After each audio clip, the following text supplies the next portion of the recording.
Good evening, College Park. It is Tuesday, 7:30 p.m., February 18, 2025. I'm calling to the order of the regular meeting of the College Park City Council, College Park, Maryland. We'll begin the meeting with a moment of silent meditation, followed by Pledge of Allegiance. Tonight, this will be led by Councilmember Rigg. Colleagues, do you want to add anything to the meditation? Mr. Hill? I'd like to add a thought for the thousands of federal workers whose lives have been turned upside down in the recent days. So I know they're all struggling and trying to figure out, what's happening in their lives. So I'll keep them in our thoughts. Thank you. Very timely. Anyone else wants to add anything? Seeing none, please join me in a silent meditation.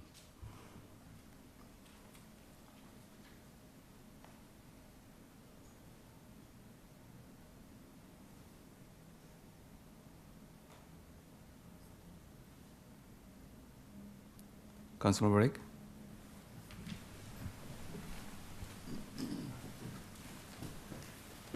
I pledge allegiance to the flag of the United States of America and to the republic for which it stands, one nation, under God, indivisible, with liberty and justice for all. Thank you. Please be seated. We'll do roll call, starting with District 1 City Councilmember Hernandez. Present. Councilmember Hill. Present. District 2 City Councilmember Dr. Esther. Present. And City Councilmember Whitney. Here. Mayor Pro Tem Mitchell. Present. Councilmember Mackey. Present. And Councilor Rigg. Here. All right, we'll do the announcement in the same order. We're starting with Councilmember Hernandez. Yes, hello. So the North College Park Civic Association hosted their monthly meeting.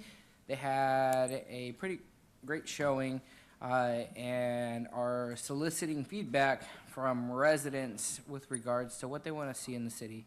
I encourage our residents to please participate in the surveys that are sent out on behalf of North College Park Civic Association, NCPCA.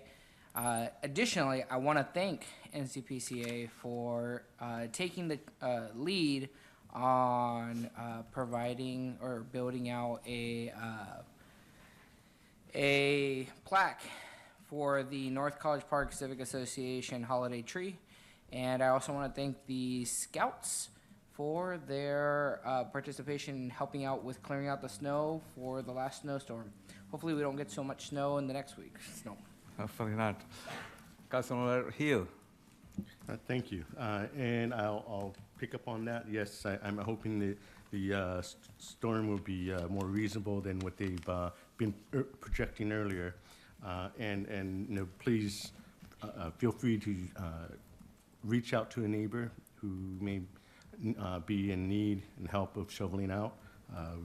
We all need to participate in this together, and the Boy Scouts have been a great asset working with us to do all this. On Saturday, March 8th, and I'm putting this further out there because we're not meeting again till March, the College Park Aviation Museum will be doing a presentation of memories of a Tuskegee Airman nurse and her military sisters. It will be a book signing and talk and tour. And one of my favorite restaurants, Northwest China, is opening their second location right here downstairs in of City Hall called Li Chun Cafe. They will be having their soft opening next Tuesday, the 25th, from 11 to 9, and then their grand opening on Saturday, March 8th at 11 a.m. Also, we will find out later on tonight in our proclamations that the month of March is the colorectal cancer awareness month, and we are working on doing an event to promote awareness on colorectal cancer. The location and dates will be determined, so that will be coming up in the beginning of March. Thank you very much. Thank you, Councilmember Hill. Going to Dr. Esters. Yes, good evening, everyone. Last week, I announced the rededication ceremony for the Lakeland Community Center, as well as the Lake Artemisia natural area at Lakeland. However, that event for this Thursday has been canceled. It will be rescheduled, and we will share that information when it's available. Thank you. Thank you. Councilmember Whitney. Pass. Mayor Pro Tem Mitchell. Thank you, Mr. Mayor.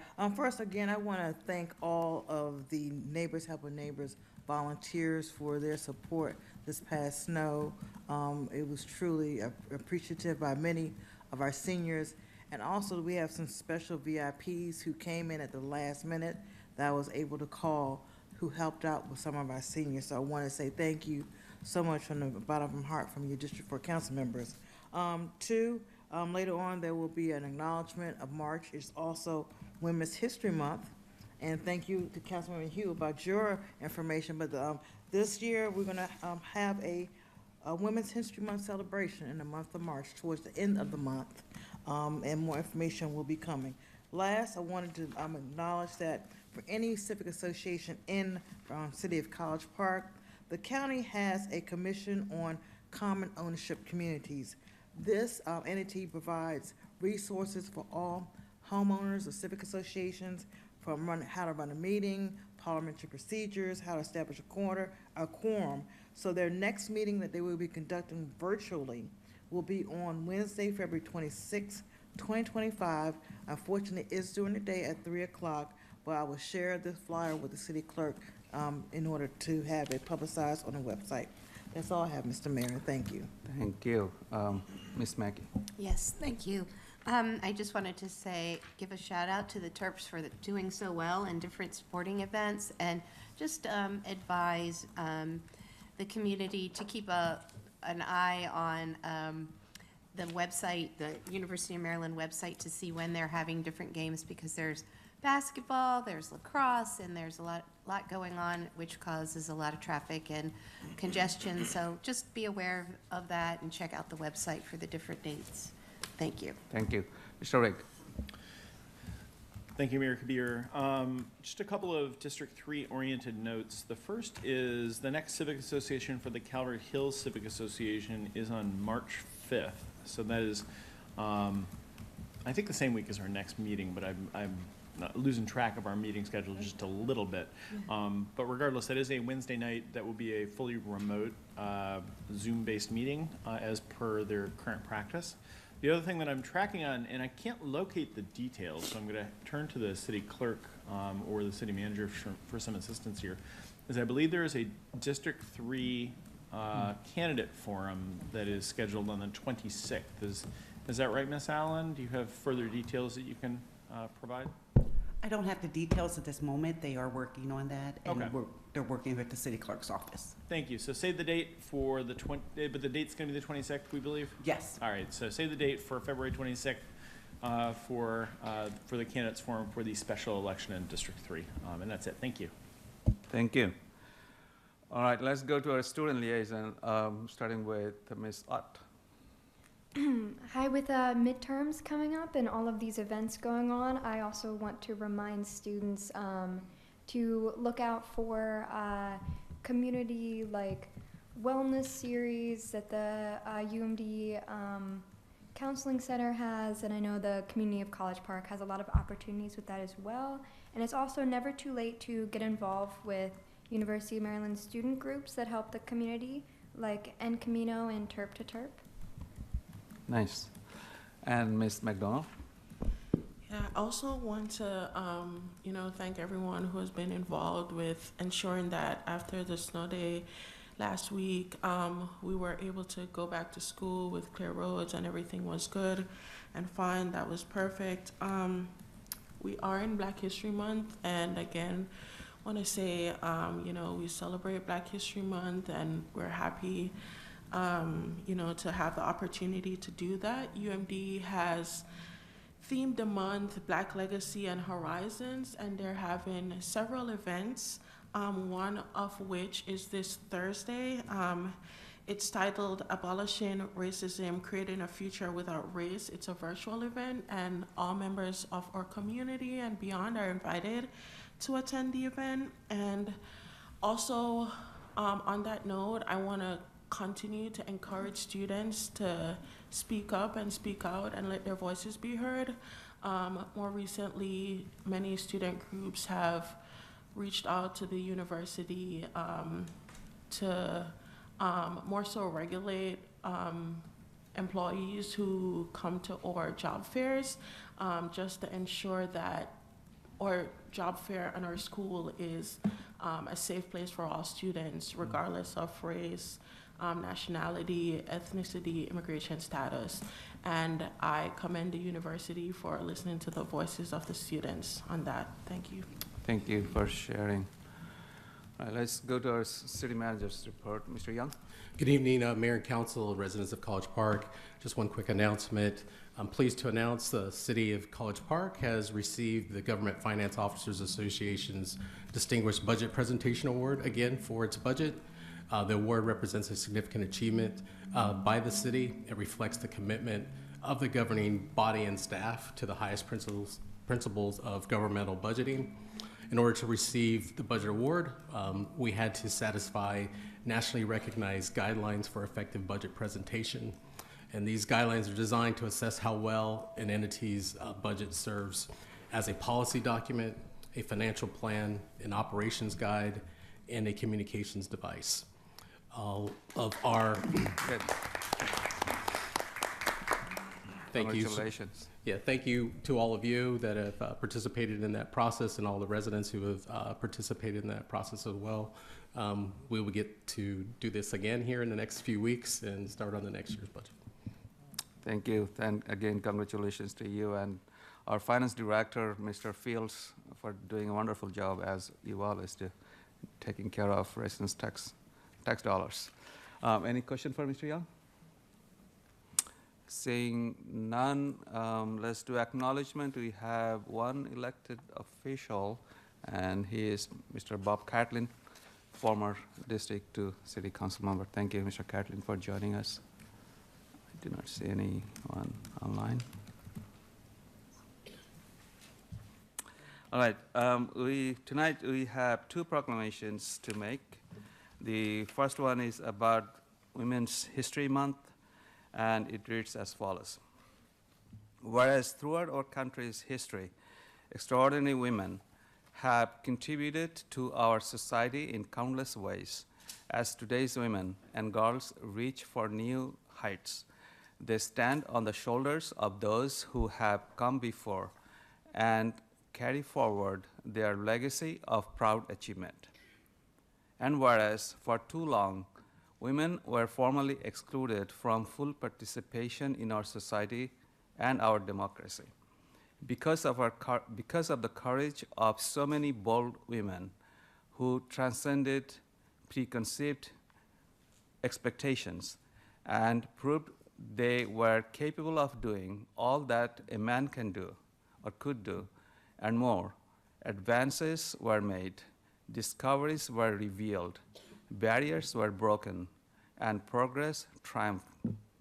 And whereas courageous women have called not only for the absence of oppression, but for the presence of opportunity, they have demonstrated for justice and for jobs that promise equal pay for equal work and for the right to be heard.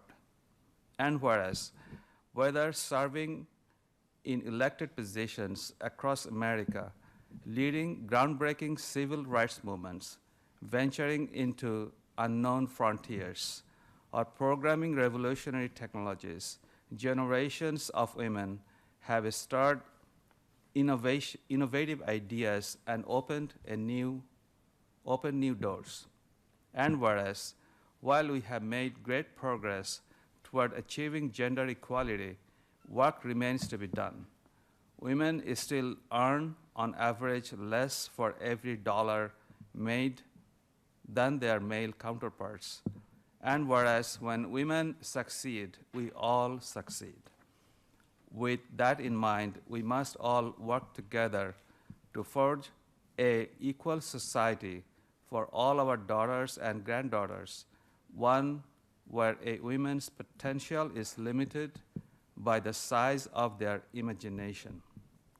And whereas during Women's History Month, we pay tribute to the wide range of remarkable women who prevailed over enormous barriers, paving the way of women of today to not only participate in, but to lead and shape every facet of American life in College Park, the state of Maryland, and around the United States. Now, therefore, I, Fazil Kabir, the mayor of City of College Park, proclaim March 2025 as Women's History Month and urge all our residents, women and men alike, to pause and pay tribute to the remarkable women in your life.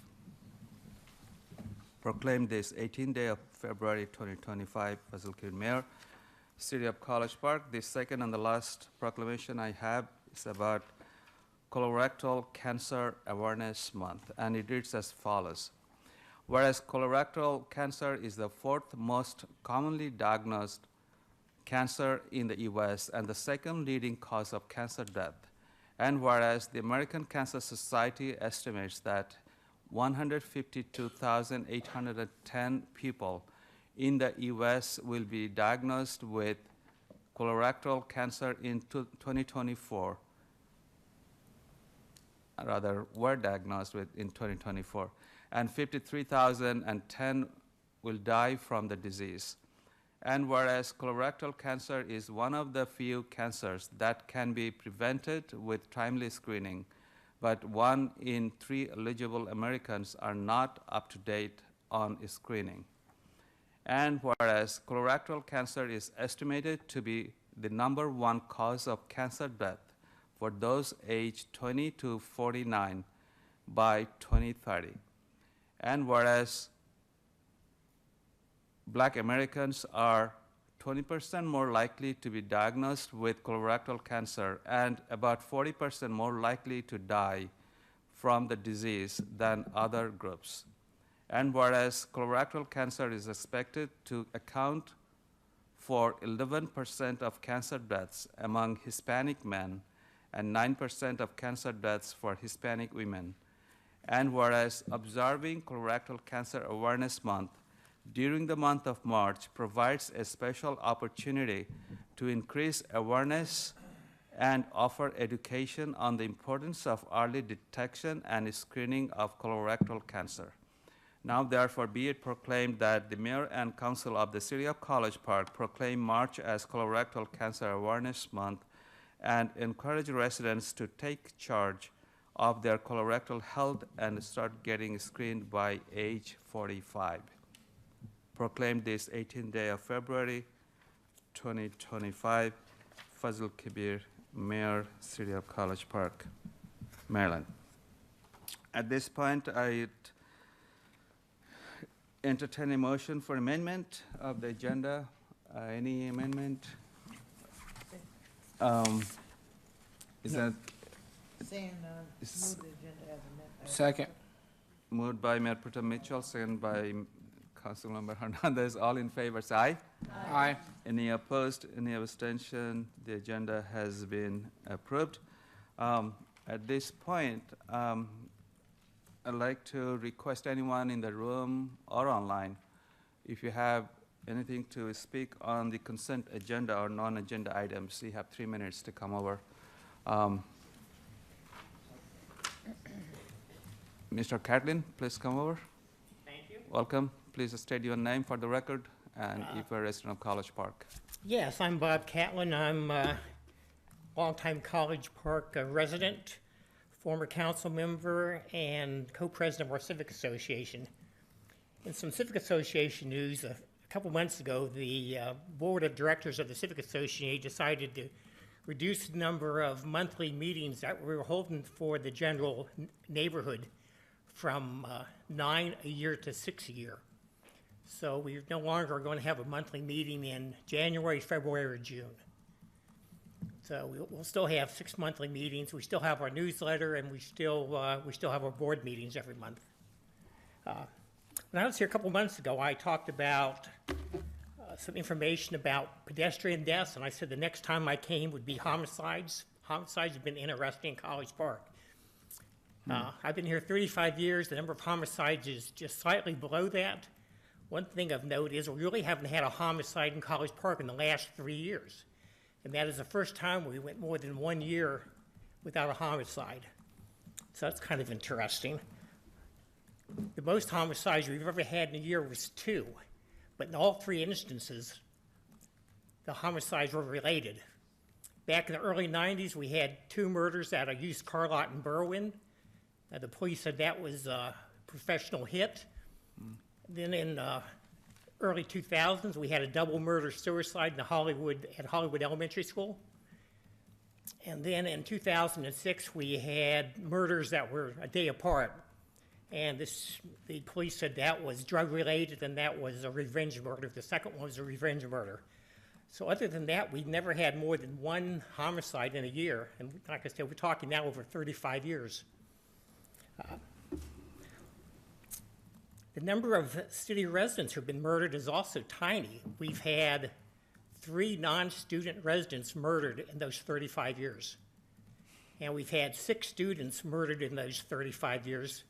Of the 6 students who were murdered, 2 were murdered by other students and 1 was murdered by a relative. We've had 2 deaths by police in College Park, both happened in Berwyn.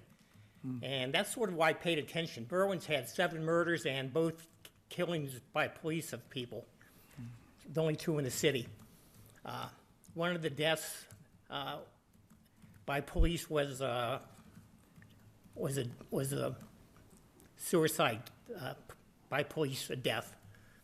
We've had 1 FBI agent murdered in the city. We haven't had any PG County police murdered. We did have an FBI agent murdered in a stakeout at the 94th Aero Squadron parking lot. So, one thing I will say, if you're murdered in College Park, you better hope it's by a relative or a friend, because if it's not, the chance that the police will solve the murder is practically 0. Thank you. Thank you. Thank you so much. Fascinating data and the statistics. Thank you for keeping all these numbers. Please keep them coming. And hopefully they will get published someday somewhere. I see the editor from the College Park here and now, and also someone from down and back is probably in the room. They can pick up your story. Thank you. Anyone else in the room wants to speak? I see 2 attendees who wants to speak online. Let's start with Mr. Hussain. For the record, please state your name, and if you're a resident of College Park, you have 3 minutes.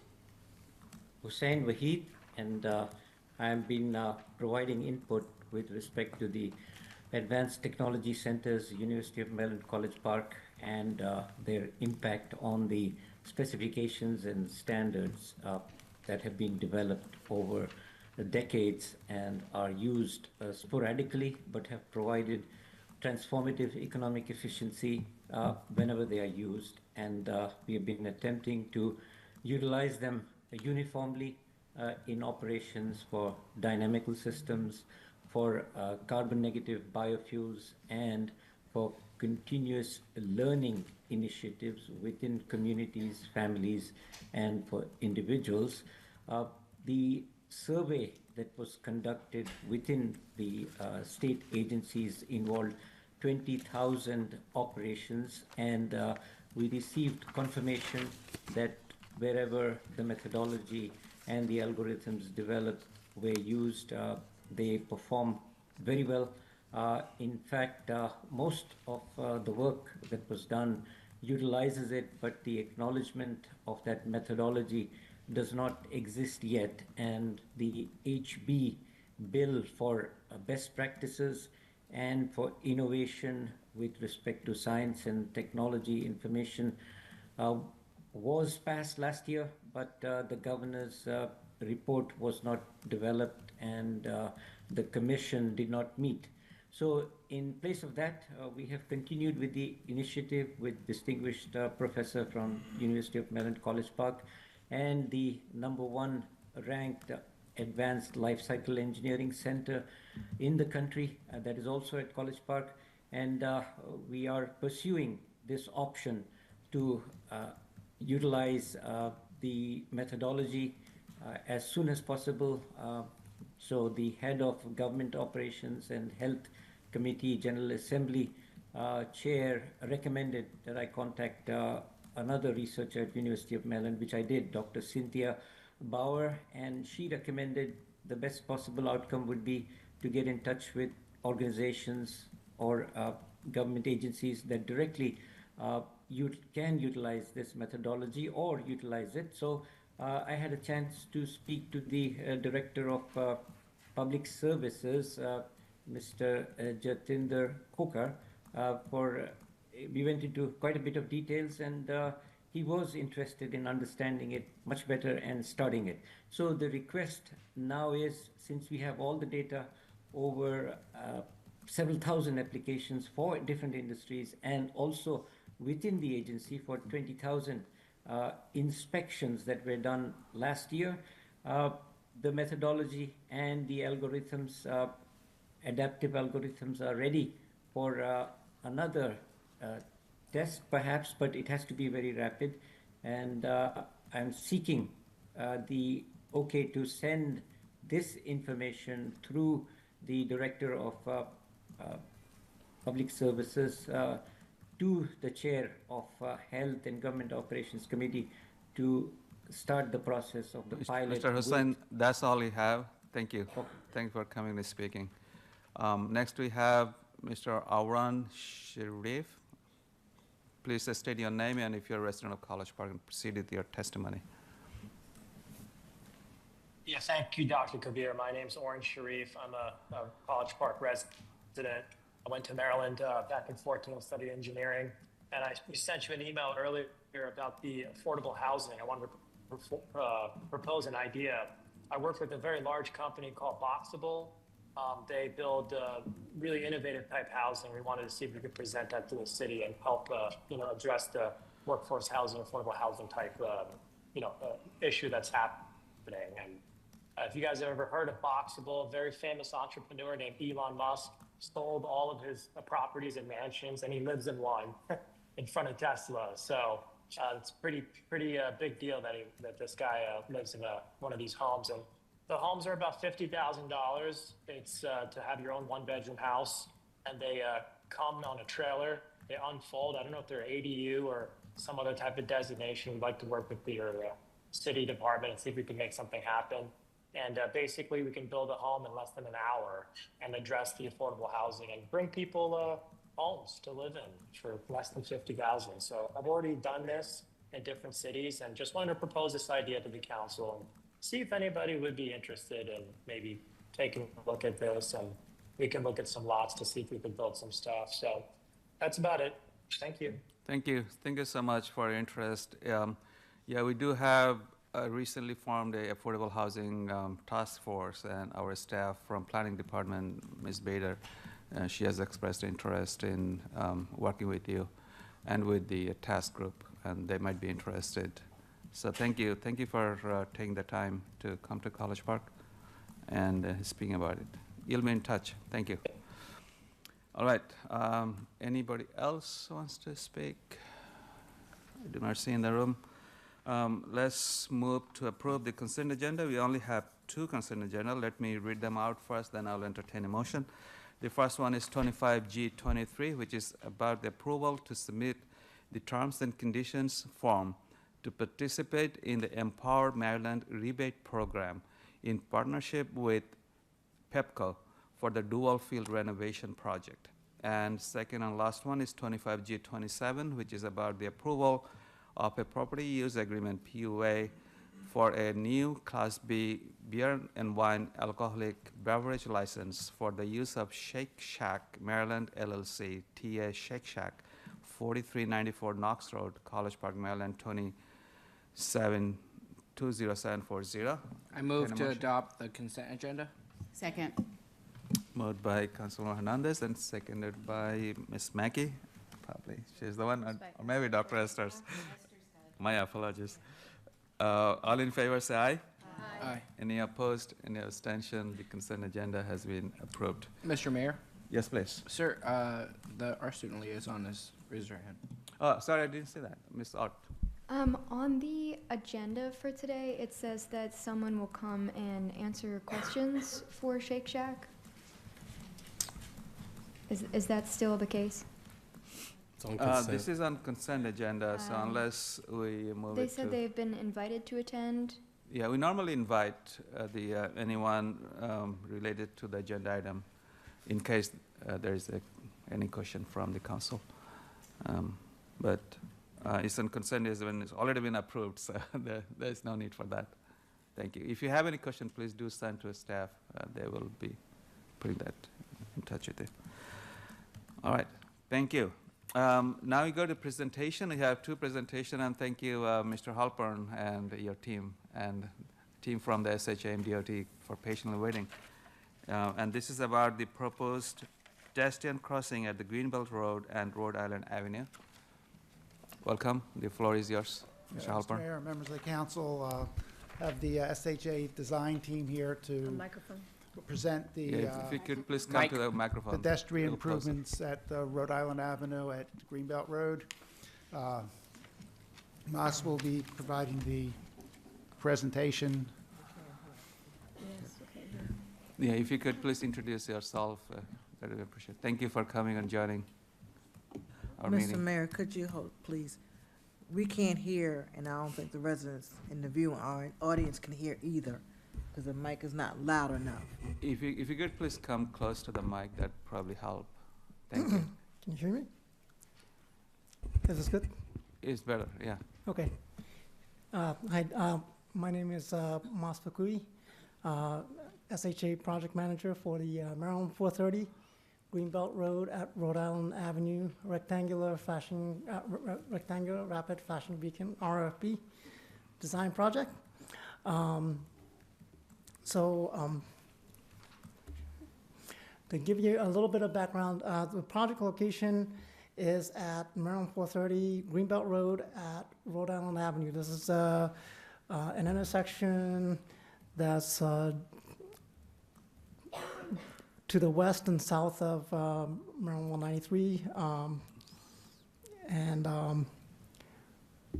Maryland 430 at Rhode Island Avenue. So a little bit of context on the project. The project location is at the northern terminus of the Rhode Island Avenue trolley trail, or formerly College Park trolley trail, and also at the southern terminus of the bike lanes along Rhode Island Avenue. So at this location, there are a lot of pedestrians, bicyclists, scooter riders, observed crossing Maryland 430, and there are a lot of residential neighborhoods, including the Attic Towers with the Housing Authority and all the surrounding residential neighborhoods.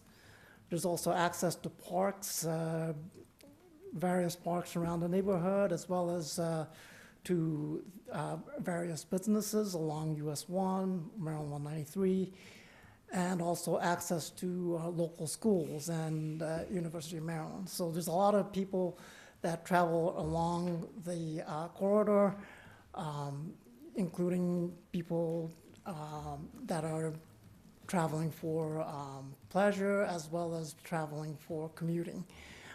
So the project goal is to improve the accessibility for pedestrians, bicyclists, and other vulnerable road users, specifically at the crossing. So what we're going to be doing at the location is the main point of this project is to install rectangular rapid flashing beacons. They're flashing beacons that are push button activated to cross the crosswalks across Maryland 430. The push buttons are going to be audible tactile to improve accessibility.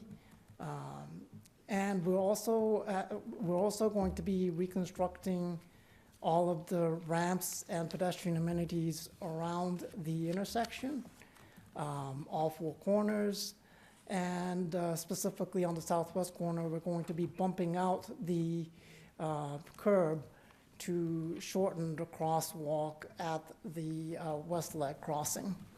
We're also going to be replacing the west leg crossing and realigning it slightly to match the pedestrian and bicyclist flow.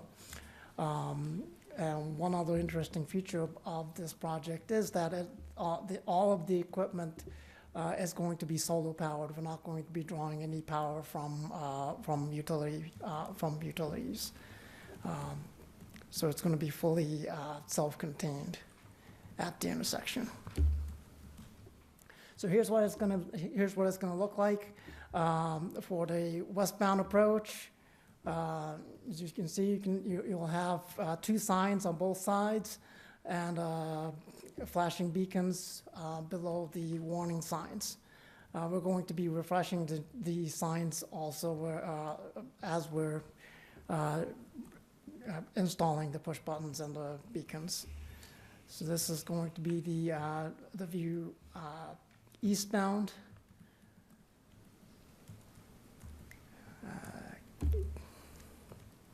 So as for schedule, we had held the final review meeting, or final review in mid-December of last year. PNS&E is anticipated in spring of this year, and construction is anticipated to begin late spring of this year.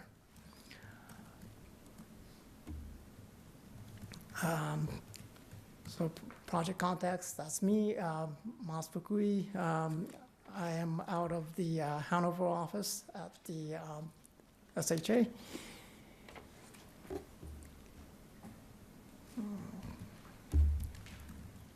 Thank you. And open for questions, if any. Thank you, Mr. Fukui. I appreciate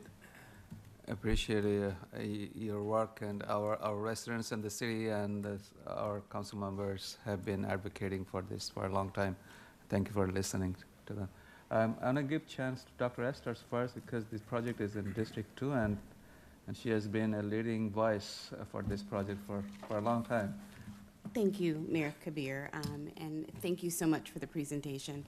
I can't tell you how excited I am. I probably don't look it, but I am, because this has been a long time coming, and that intersection is really unsafe, and have walked it with a number of people, so I do appreciate it.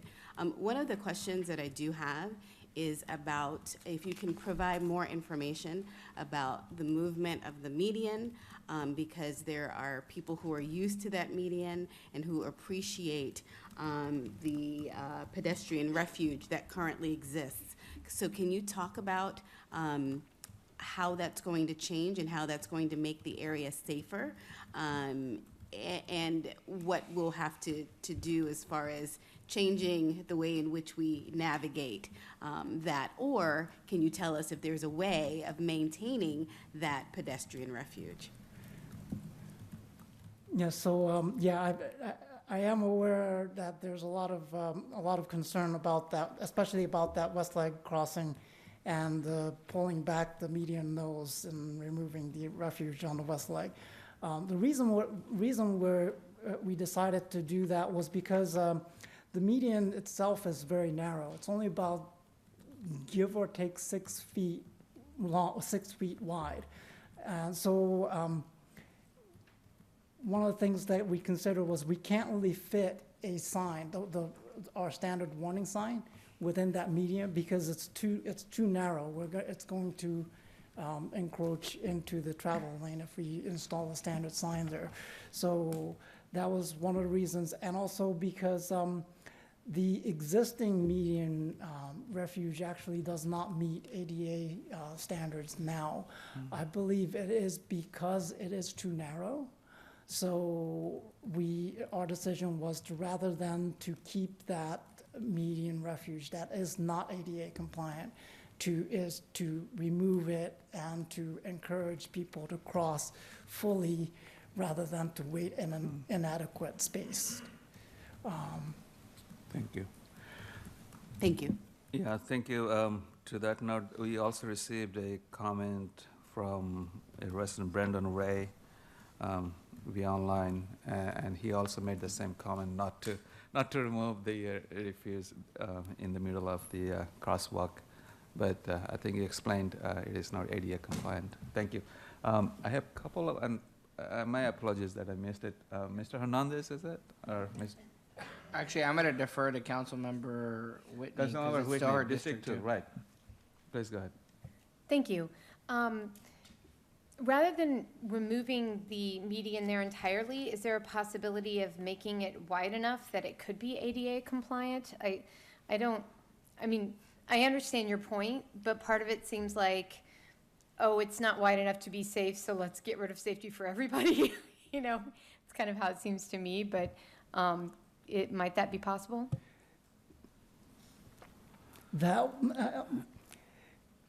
I think that would have been, that may be a possibility, but it would take a lot more geometric work than we are equipped to handle at the Hanover office, at the traffic office. So that's one reason why we couldn't accommodate that, especially because that would also involve narrowing the lanes and a lot of transitions that needs to happen.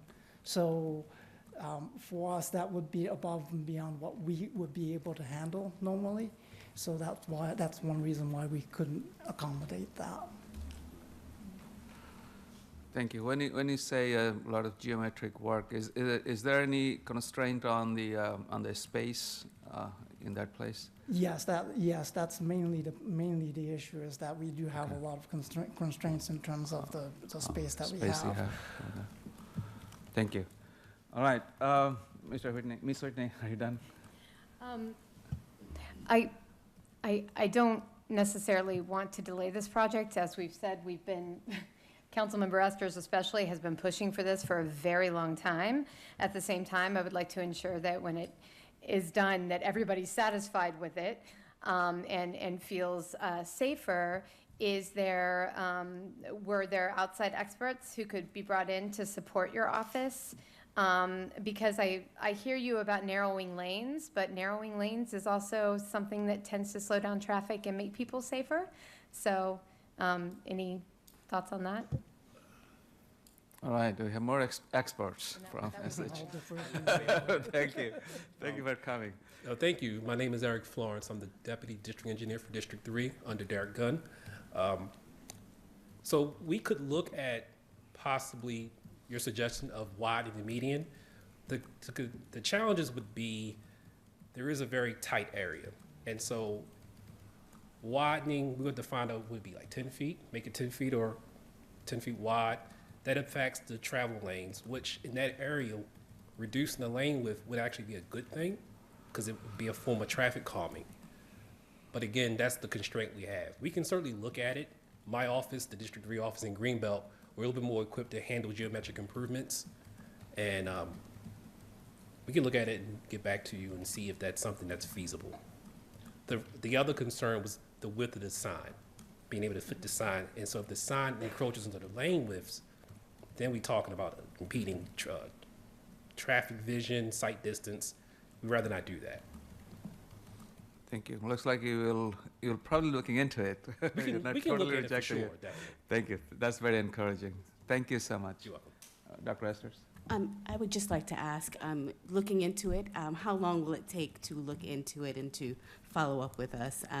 As we've said, it's been a long time coming, but we do want to look into everything that can be done there. Right, we don't want to delay the project because it's on a pretty aggressive schedule. Can I commit to 2 weeks? 2 weeks? 2 weeks? Yes. Okay, thank you. We've never had anyone say that so clearly, so we appreciate that. Okay, thank you. Thank you. That's all right. That's very, very encouraging. Thank you. So Is it Miss Mackey you raised her hand? District 1 was before. Okay, so Mr. Hernandez, then Mr. Hugh, and then Miss Mackey. First off, I just really want to thank you all for I know that you have a lot of things going on in District 3, right? But you looked at this project, you really heard us out, and thank you. And I want to thank my colleagues, Councilmember Esters and Councilmember Whitney for really championing this through for probably what probably felt like years. So really, thank you. My only priority, right? My house is actually on the picture, like in the very first picture that you all showed. I'm really close to this spot and use it to get to Lake Artemisia and just take a walk throughout the neighborhood. I use this, right? I know it. I'm very comfortable with the pedestrian island. I call it that, but that's probably not what it's called officially. But because most people just speed right through. As you know, just past that pedestrian island is a speed camera. So we're already doing everything we can to do some sort of traffic control measures. If there's any way, and I just want to just come on top of everyone else's support of it. If there's any way to keep that pedestrian island, that refuge, please let us know.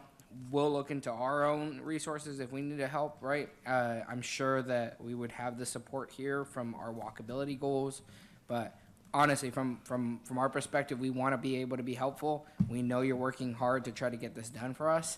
Please let us know, because this is super important to us. While I have the mic, though, I really want to make sure that there's a plan in the future on how to maintain these pedestrian flashers.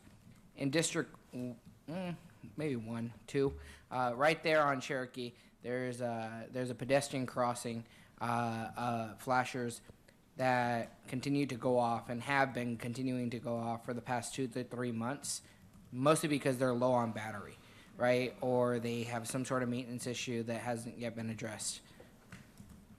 I'd like to see, or I'd like to ask, what's the maintenance plan for these particular pedestrian flashers? Is that on the city or is that on SHA? So, It's on the yeah, so this would be maintained by SHA. Okay. Dean, do you think you can speak to that? Well, sure. Thank you. Welcome. Please state your name. I'm Dean Randolph, SHA. Thank you. I'm the acting chief of the Traffic Engineering Design Division. We do have the facility and the ability to maintain the signals. We have our shop right at the Hanover complex. We will be inspecting the construction, and we also will maintain the devices. Batteries is one of the issues that we have to stay on top of. We've gotten a what they call where they evaluate whether solar will work at this location by looking at the trees and the buildings and the cloud coverage and all that stuff. And this is a prime location for solar. So we know that solar will work here. We don't anticipate any big issues with the maintenance. We'll handle that. We feel good about that. Looks like he'll be pretty capable of doing it. Fantastic. Thank you. And again, while I have it, there is a flasher, pedestrian flasher, right across Duval Field that needs maintenance. You can hear it, That Steve. is not an SHA. Is that yours? That's Mr. Halpern is on top of it. And just to add onto the solar equipment part, we did do a solar survey at this location and have made sure that our current design works for solar power. Thank you, Mr. Fugi. Honestly, it's super bright. It's a very open space. There's no trees covering, so you're going to get as much sun as you possibly can there. So Thank you. Thank you. Before I give it to Mr. Hugh, will this RRFB, rather rapid rectangular flashing beacon, right? Will that be the same as the other RFB lights we have on Rhode Island Avenue? Will it be similar? They'll be similar. I think they're a different manufacturer, but they'll be fairly similar in operation. Okay, thank you. Because there are so many of them, if they're very different, then it might look a little odd. Thank you, Mr. Hill. Thank you very much. So first off, I just wanted to ask that in the future, providing these sort of designs, if there could be a link to the design that we can blow up, because it's very, very hard to make up the details at this level. The other thing is, I think I got the answer to my second question, is will these lights ever turn red? No. No, these are just flashing, these are just yellow flashing beacons. So They it's do not off turn and it red. starts flashing when it's activated? Or is it flashing and then it becomes solid? What's the plan there? It's going to stay blank until activated by push button. When activated by push button, it will flash in a particular pattern as set forth by METCD. So my comment on that is everybody knows green means go, yellow means get ready to stop, and stop means, red means stop. And, I've used and seen the automotive behaviors, drivers' behaviors at these lights, and a lot of them don't know what to do. Some just, fly right through it with a pedestrian kind of standing there starting to walk. This stretch is just before it narrows down and you have to start slowing down to one lane. But people are trying to rush to make that turn onto Rhode Island if you're going east on University.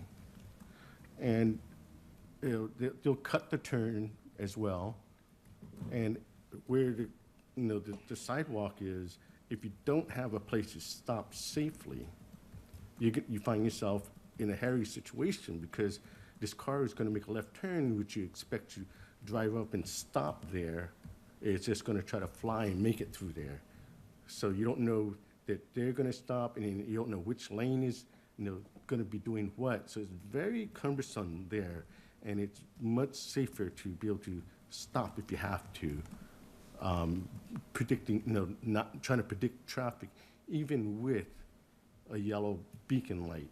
It's not saying stop. It's saying, well, hey, look out. So what I was wondering is that I understand the challenges of widening that island. It's more challenging, but lengthening that island. So maybe we can stand shoulder to shoulder on there. And it gives, it cuts down the angle if a car is going to try to cut the angle into making that left turn. So it pushes them up much more forward to protect the pedestrians. So, those were the main points I wanted to make. Do you have any comments? So I guess for the traffic trying to get by stopped vehicles on the main line, the hope is that by bumping out the curb on that southwest corner, we're going to prevent people from doing that. So it would be a lot more clear, hey, here's your through lane, and you can't go past that. So you're not going to have that behavior at least. As for the light turning red or having a traffic signal, that would be more your part, since we don't make the decisions on those. Yeah, I was able to look at that. Okay. You're asking for red, right? Yeah, if you could please come over and speak. Thank you. I know there are certain traffic regulations about the colors and everything. Right. So So what you're describing is like a hawk signal. Have you yeah, familiar hawk with that? signal. Yeah.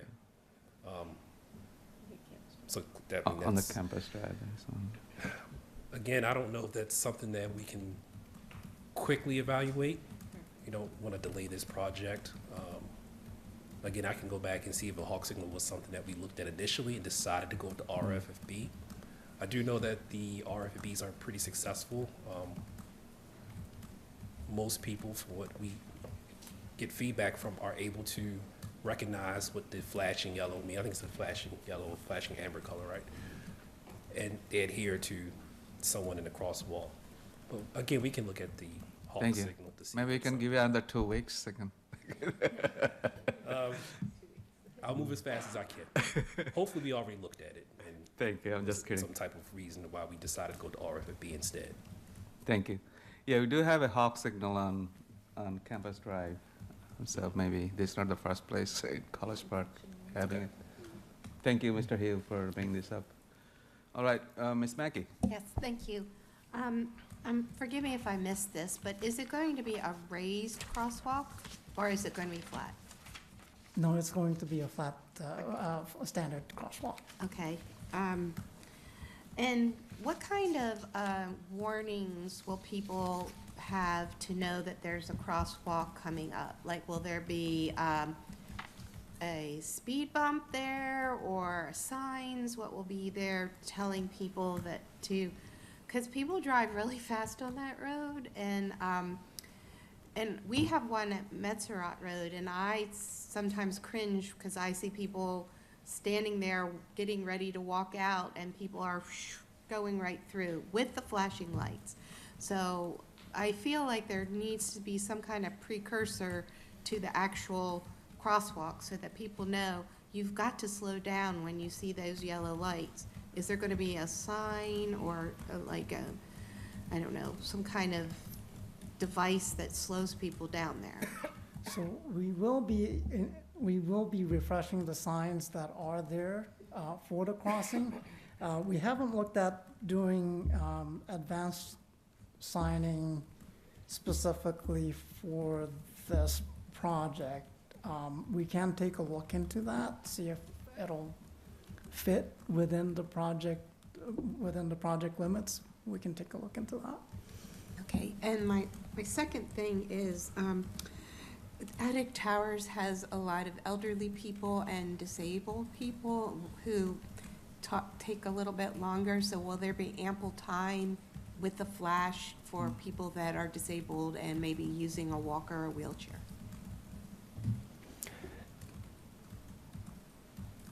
Has that been considered? Because it is very important, because they do use that. It's a little bit difficult from our office to ensure that actually happens. We can take a look into discussing that with the operations folk and make sure that extra time is allotted to the flashers. We can take a look into that. The timing can be adjusted, right? How long the flashing will go on, so Yes. in case. Yeah, it should be adjusted. Thank you. All right, Mr. Hugh, is there, do you want to speak? Okay. That's all we have, looks like. Thank you again so much for your help. You really listen. Really impressed by considering all the different ideas. So please keep us posted, and Mr. Halpern, thank you for your leadership from the city side, and thank you for the constant work. I know you have been working with the SHA and DOT team for a long time. Appreciate your leadership.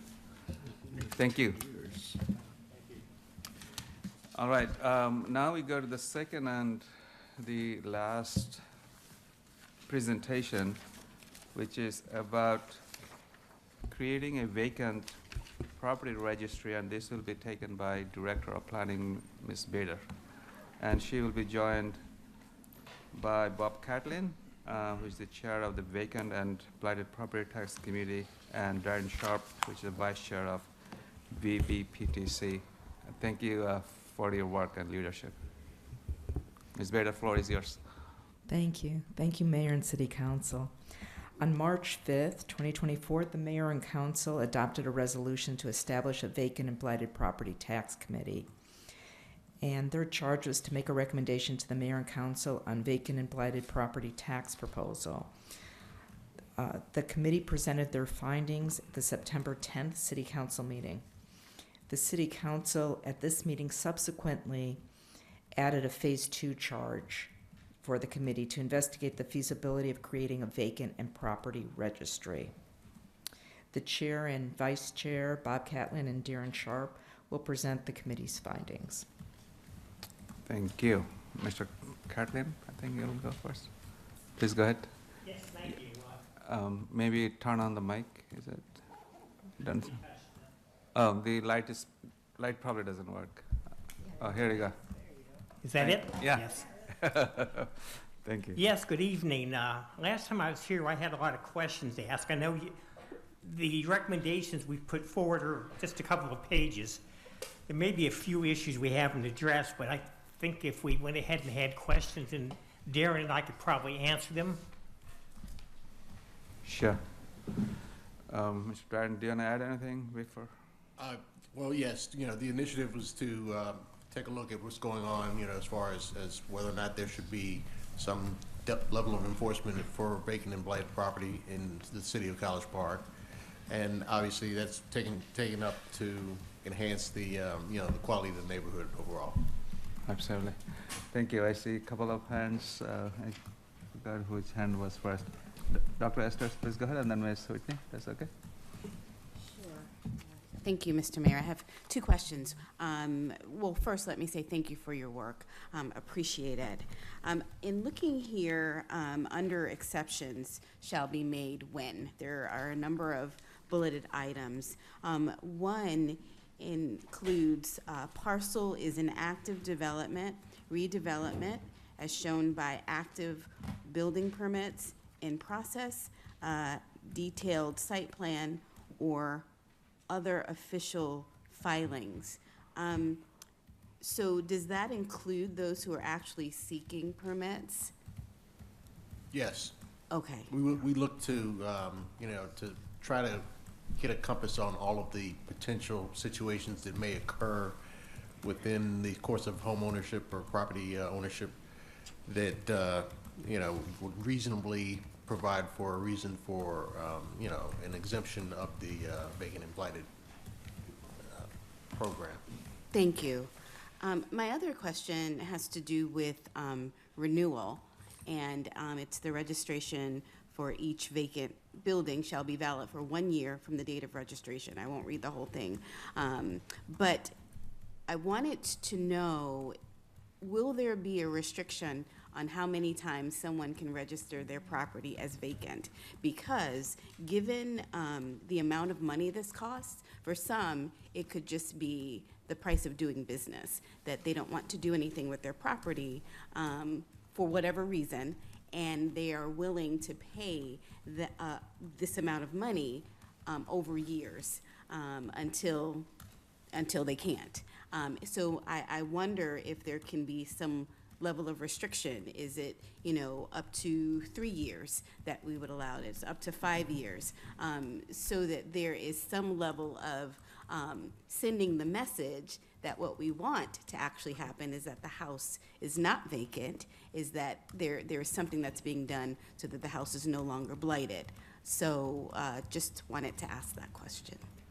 I would say the registration is not supposed to be a penalty. That's somewhat of the problem. This is something, a registration fee is something you really need to discuss pretty deeply in executive session with your attorney, I would think. When you have a tax on vacant property, some of the municipalities that have tax on vacant properties, there is a sliding scale, and so each year the penalty gets bigger if you keep the property vacant. But trying to do that with the registration fee, I think, is a little bit dicey. I was actually talking about the renewal. Yes, you said you didn't want people to renew more than 3 years, but you really don't have any way of stopping them. If it's vacant, it's vacant. Either they file or they don't file. Right, and so that's more. That's what it sounds like. Is you're talking more about you want to penalize them, and I'm not sure this is the appropriate place to do it. So I just think, and again, I'll leave this to my colleagues to share their questions too. I do think that there could be individuals who have vacant, blighted properties who think, well, as long as I register or renew the home, renew this vacant registration, then I'm okay. I don't have to do anything with the home. And I think the whole purpose was to help ensure that we move beyond a home being vacant and blighted. So thank you for sharing that. I'll let my colleagues ask their questions and give their input. Thank you. All right, let's go to Ms. Whitney, then Mr. Rigg, and Mayor Protem and Ms. Mackey. Thank you, and thanks for all the detailed work on this and the ideas put forward. I noticed under the exceptions shall be made when, one of the things noted is that individual dwelling units in multifamily residential buildings that consist of 2 or more dwelling units shall not be considered vacant for purposes of this ordinance. And I wondered why that decision was made, because it seems to me that it might be useful to have that data on vacancy within multifamily residential buildings. And I believe there was another place here that excused places that would only be, vacant during winter break or summer break to kind of make it reasonable as far as, a lot of the student apartments here. So that's one question. Okay. And then I also think that seemed to kind of contradict the statement at the bottom of page 45 in the packet that said the council should consider differentiating penalties among residential properties, commercial, and mixed-use properties. And the commercial and mixed-use properties, a lot of them would fall under that exclusion that was listed over there. And I see we have Mr. Foreman at the dais on this one. Okay. Please go ahead. Yes, I can answer for the record, Nate Foreman, City Attorney with O'Malley Miles, Nyland and Gilmore. So I will say it was my language that included at the end recommendation about the individual dwelling units. So the purpose of that, and I think when we had discussed it as the Vacant and Blighted Committee, really the task was to talk about a property registry. And there was a couple reasons why we were doing that. First, to figure out exactly how we wanted to consider what is vacant, what is blighted in the city of College Park. 2, kind of from a practical and code enforcement standpoint, how can we assist the Department of Public Services with enforcing properties that are habitually vacant, maybe making sure that when you have absentee landlords, how you can get a hold of them in case there's squatters, damage to the property, just sort of a public safety issue there. And third would be if, based upon this registry, if the council was interested in imposing or enacting a higher tax rate for these vacant properties. So I think it also kind of goes to, Dr. Esther's question about the penalty here. This phase of the project and what we're trying to bring forward isn't necessarily the end goal. It's the start and the data and to make sure that we have the ongoing property and the ongoing understanding. But now to kind of get back to the actual Councilmember Whitney's question, figured that when you have large multifamily properties or even have maybe a mom and pop who have a 4-bedroom unit with multiple units in there, I think it would be unfair to them to constantly have to update records, register when you have residents coming and going all the time. When the property itself is not vacant, there are people on the site. So I think that's why when you have any multi-unit property, if it's half vacant, it's still not vacant, because you still want to find out when there's properties that are not habitable or being used at all, and that's why I tried to make that exception. But obviously, these are just the recommendations of the committee. The council is more than happy to, or more than willing to change it as they want. And I do apologize. What was your second question? It was just how that, to me, that carve-out seems to contradict the statement below the registration fee suggestions, which says that the council should consider differentiating penalties among residential properties, commercial, and mixed-use properties. It just seemed like a lot of those were commercial properties, under our taxation code for properties, for residential properties, we consider the apartment buildings commercial. So that's what I thought of when I read that, and it seemed like they didn't really go together. And that's, I'll be honest, that was probably my fault, because after the committee had sent around this draft, I added the additional exceptions, so there maybe hadn't been time to fully vet it.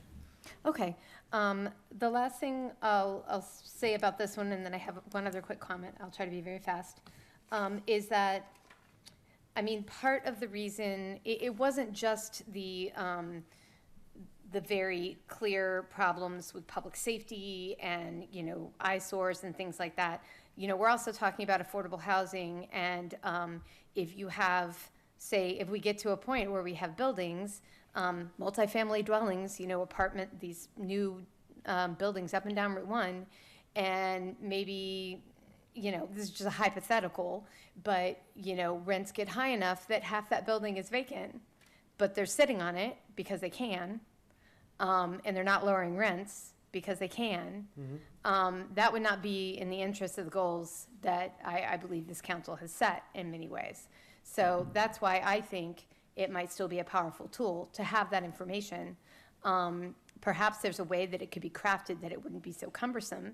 Maybe there's a reporting that doesn't have to deal with particular units. It could be a proportion of the units in a building of a certain size, you know, and be able to make it more reasonable. I don't want to be overly burdensome, but I do think that's powerful information for us to have when we're looking at our affordable housing goals. And one last point, and I'll stop talking, is in the applicability section, it says whether or not the real property is improved with a building or other structure. Oh wait, I'm sorry, I'm starting at the wrong place.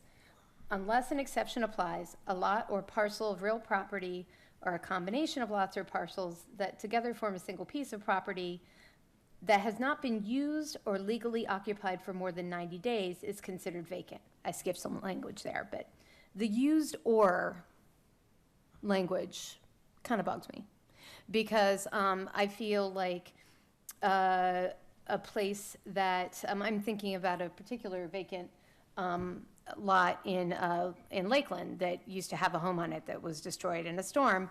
And, you know, I could see potentially an owner using that lot to store construction materials for something they might build in, or claiming to be using it by putting a stack of lumber there and just leaving it there for a couple of years. So I wouldn't want that use to qualify as something that would allow them to kind of get out of that. So my suggestion might be to remove used or out of the language there. So I will stop with my editing. Oh, no, thank you, thank you. Thank you. Thank you for looking into it. Absolutely appreciate that. Mr. Rigg. Yeah, first of all, I want to thank the committee for another extremely helpful and provocative policy product that's going to help us move this conversation forward. I continue to be impressed by the thoughtfulness and diligence with which you've approached your work, so I'm appreciative. I'll note that Ms. Whitney stole a lot of my thunder. A lot of the comments that I was planning on offering, Ms. Whitney covered down on pretty quickly. I did have a couple of questions, though. One question is with regard to the bullet point regarding the active violation, stop work order, foreclosure, court order, or other legal proceeding that prevents occupancy. I recognize that that is indeed a thing that occurs. There may be, well, I'm wondering if the committee is aware of any dynamics that could complicate using that bullet point as written. And the reason that I ask is I think there are some properties where the stop work order, I mean, certainly prevents occupancy. But there are some properties where they attempt to overcome that by pulling proper permits and proceeding with construction per permit and code. And then there are others where they simply just sort of throw up their hands and walk away. And I was wondering whether the committee had any thoughts about how to differentiate, because those, you know, I think we would want people to pull their permits and proceed with construction if the goal is to get a vacant property occupied as quickly as possible. We would not want to, you know, just have several-year-old orange sticker stuck to the door and just have it kind of remain there. And I can point to several houses in the communities that I represent where that's just been the case. They've started some illegal construction, got a stop work order, and just essentially walked away. Happens all the time, doesn't it? It sure does. Nothing new. Happens all the time in Berwyn too, unfortunately.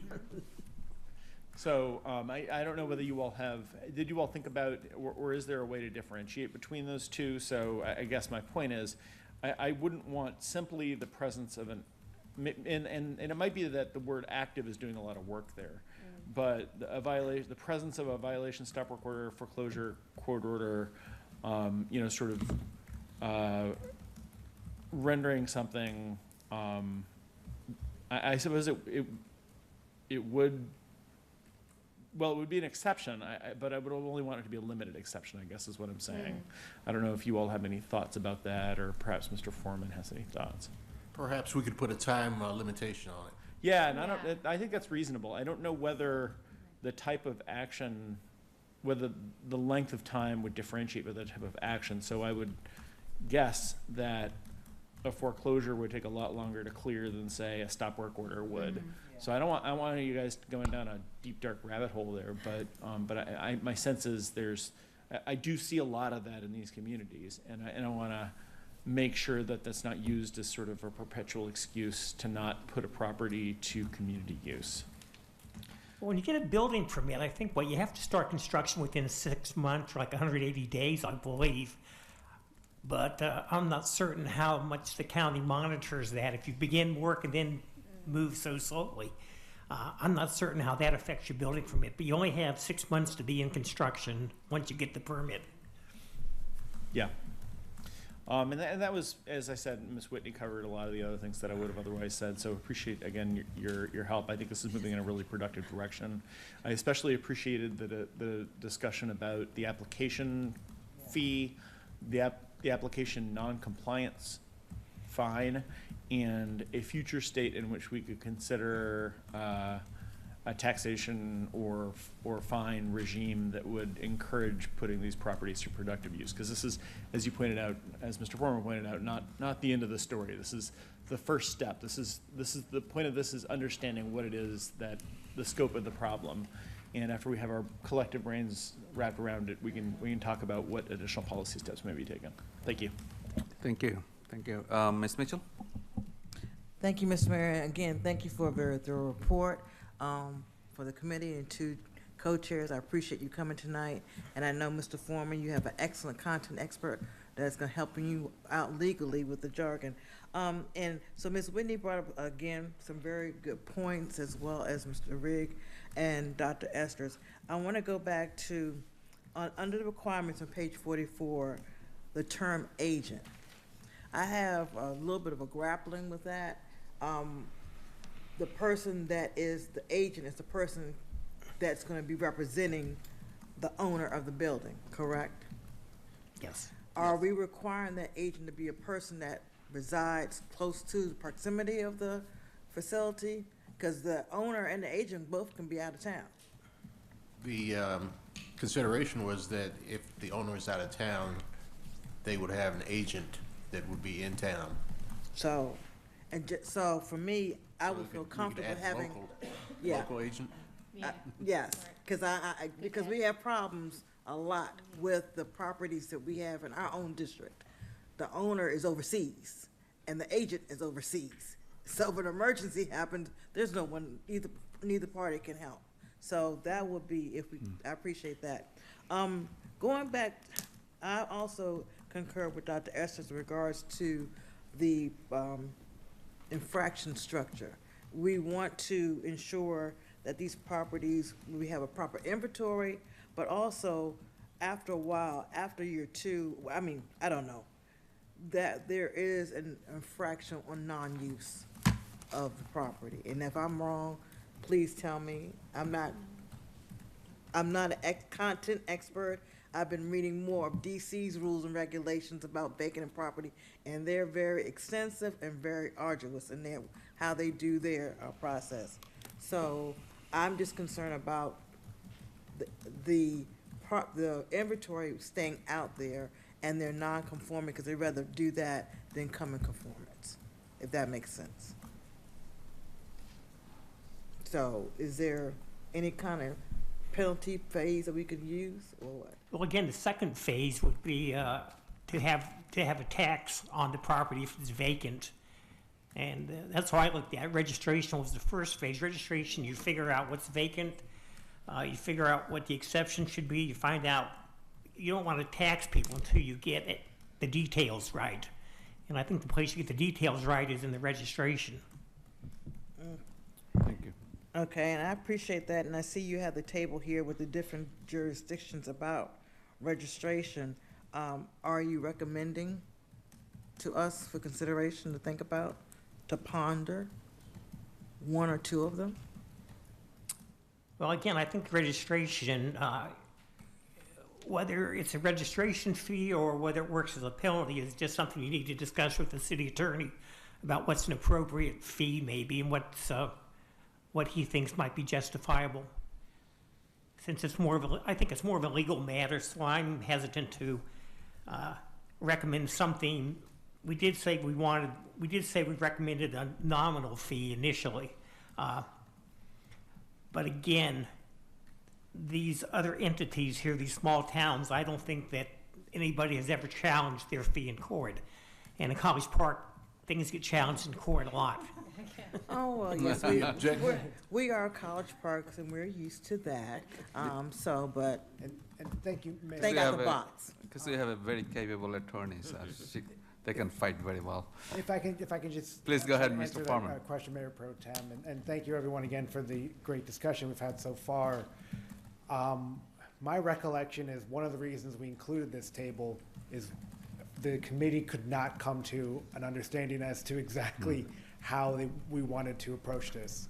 From a legal standpoint, I do believe that it really, the registration, failing to registration may become more of an initial infraction, but if the idea is to be compliant, you don't really want people to not register the property, because if we want to get an inventory, we want to have understanding, we want to get the information to the, as Mayor Pro Tem said, we want the overseas owners and agents to give us the contact information. So we don't want to discourage them from actually registering.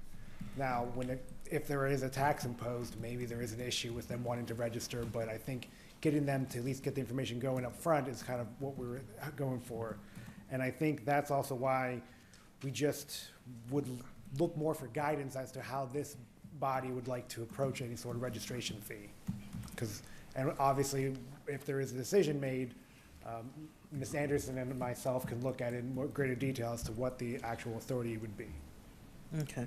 No, and I appreciate that, because I'm looking at Mount Rainier, what they have offered, and it looks very, Up to $800.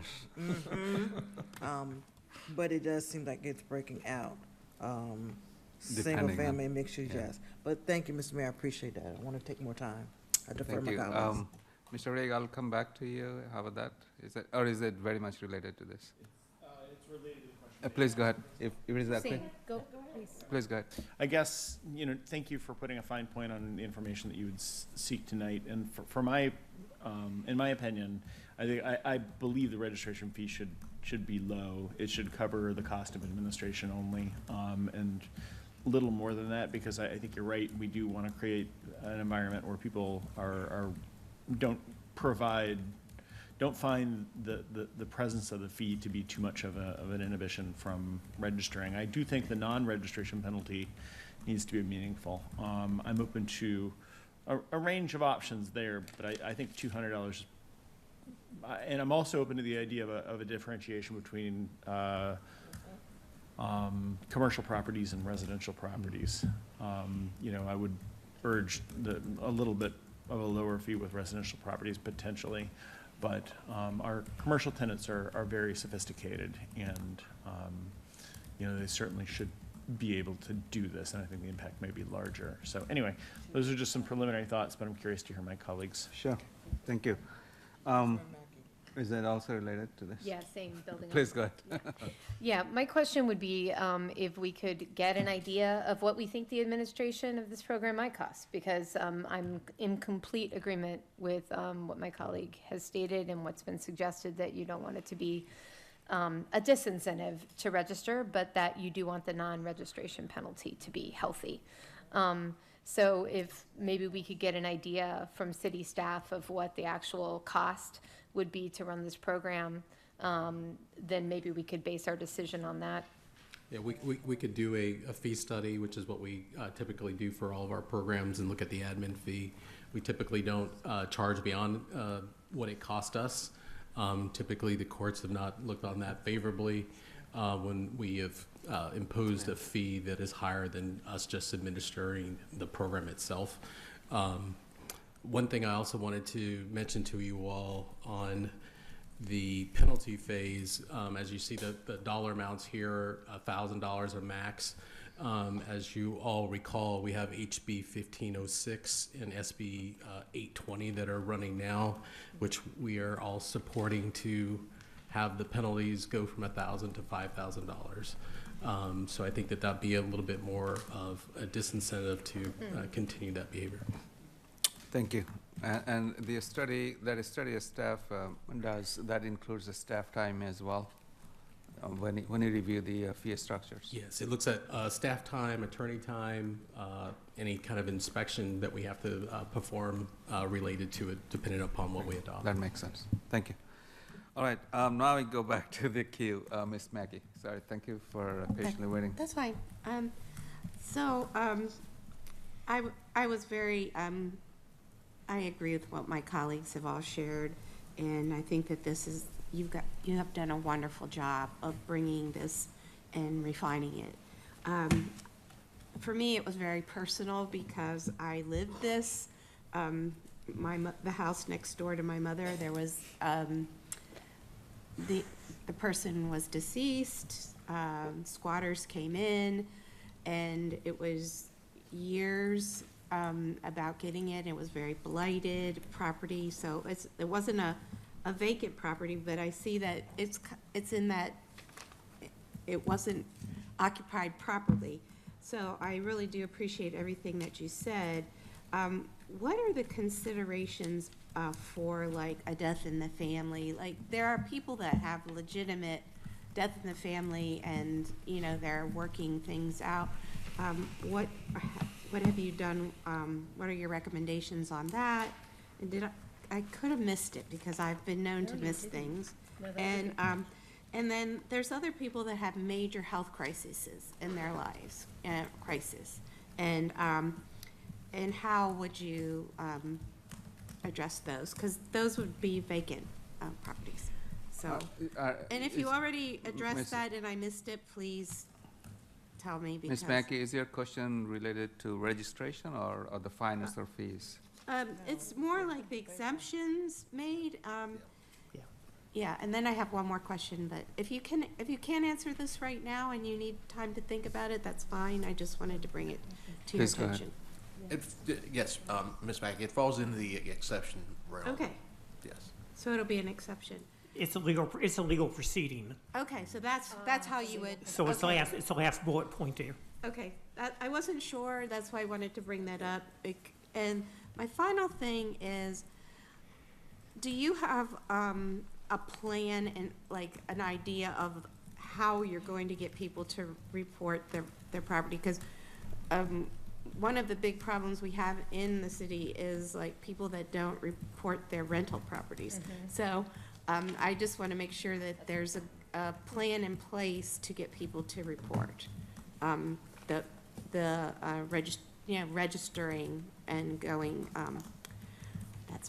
That's my question. I know that's a tough thing to. Is it too early to it talk might about be that? too early, but just gonna put that one. I'm giving you all some tough things tonight. I apologize for that, but I just think that it's very important to think of the plan on how this is going to be implemented.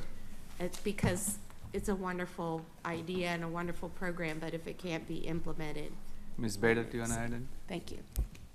Yes, we did consult with code officers, and we did ask them to put together a preliminary list of properties that they noticed are vacant. So we would just pursue that. We wanted to fine tune it a little bit for things that they should look at that would identify it as possibly being vacant. So we would use code enforcement. Will there be, and please stop me if you think I'm going too ahead. Will there be any online registration form or something the property owners could go and register? Yeah, that seems possible, sure. Okay, thank you. I would hope with like commercial properties that there would be a blanket mailing to let people know that we need registration. Because I also think, if it's a commercial property, staff probably knows it's vacant. Right. So I think it would be very helpful to let people know about this in advance, especially if you want them to register and you really want to make them aware of the program. Right. Residential is a different matter because there's thousands of residential properties, and you're really not going to be very successful in sending out a mass mailing to residential, I don't think. Right, Mr. Foreman. Yes, and that's also one of the reasons why we have a penalty or fine for the Just come close to the non-registration. mic. We would have a penalty or fine for the non-registration, is that it would be a way for code enforcement to issue a notice of violation. So if people are having a vacant home, and they can get aware of it through this process, and hopefully the idea would be compliance, but if they are recalcitrant or not trying to register, there would be the, municipal infraction course to help try to bring them into compliance. Makes sense. Thank you. Ms. Mackey, is that all you have? That's all. Okay. Mr. Hernandez, first bite. Thank you. First off, thank you, Mr. Sharp and Mr. Catlin, for your presentations today. I really kind of trust you all with the residential properties. I think residential properties are something that many of our residents have been able to raise, and we can identify them because mostly they just reporting their neighbors. Yeah. I'm really interested in the commercial properties and how we address those. Now, perhaps there is a report later on. I'm with my colleagues in support of pricing differently the registration for commercial properties, but can you give us a sneak peek or just even a little look into how we plan on addressing the commercial properties? And I'll just tell you why it's super important. It's not just because when I drive down Route 1 and I see all of these empty properties in District 1 north of Cherokee, and I see just, the piano store is gone. We see Peg Leg is gone. We see a number of different properties just struggling to make it. How are we going to address that? Because that to me is not only just a blight, or an eyesore for our residents, but also it hits our bottom line, right? As a city, those are areas that are ripe for redevelopment, and we want to make sure we have the smart development that we want. How are we addressing those commercial properties?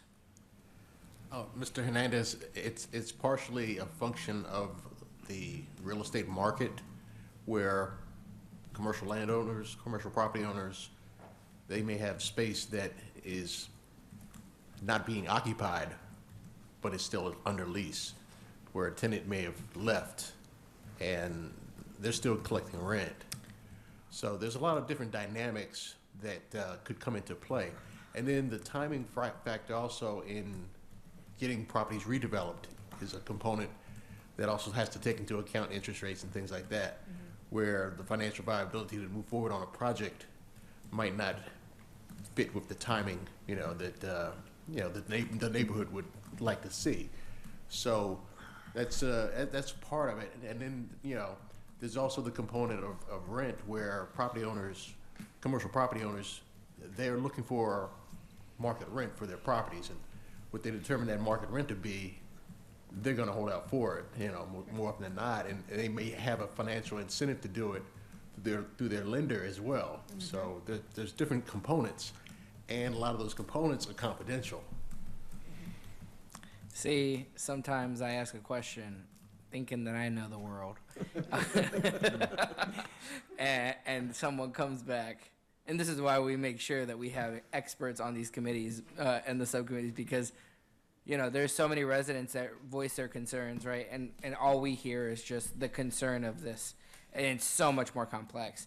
Can I ask the committee to, or can we, or I, or however we want to say it, the committee to explore ideas on how to incentivize some of these tenant holders to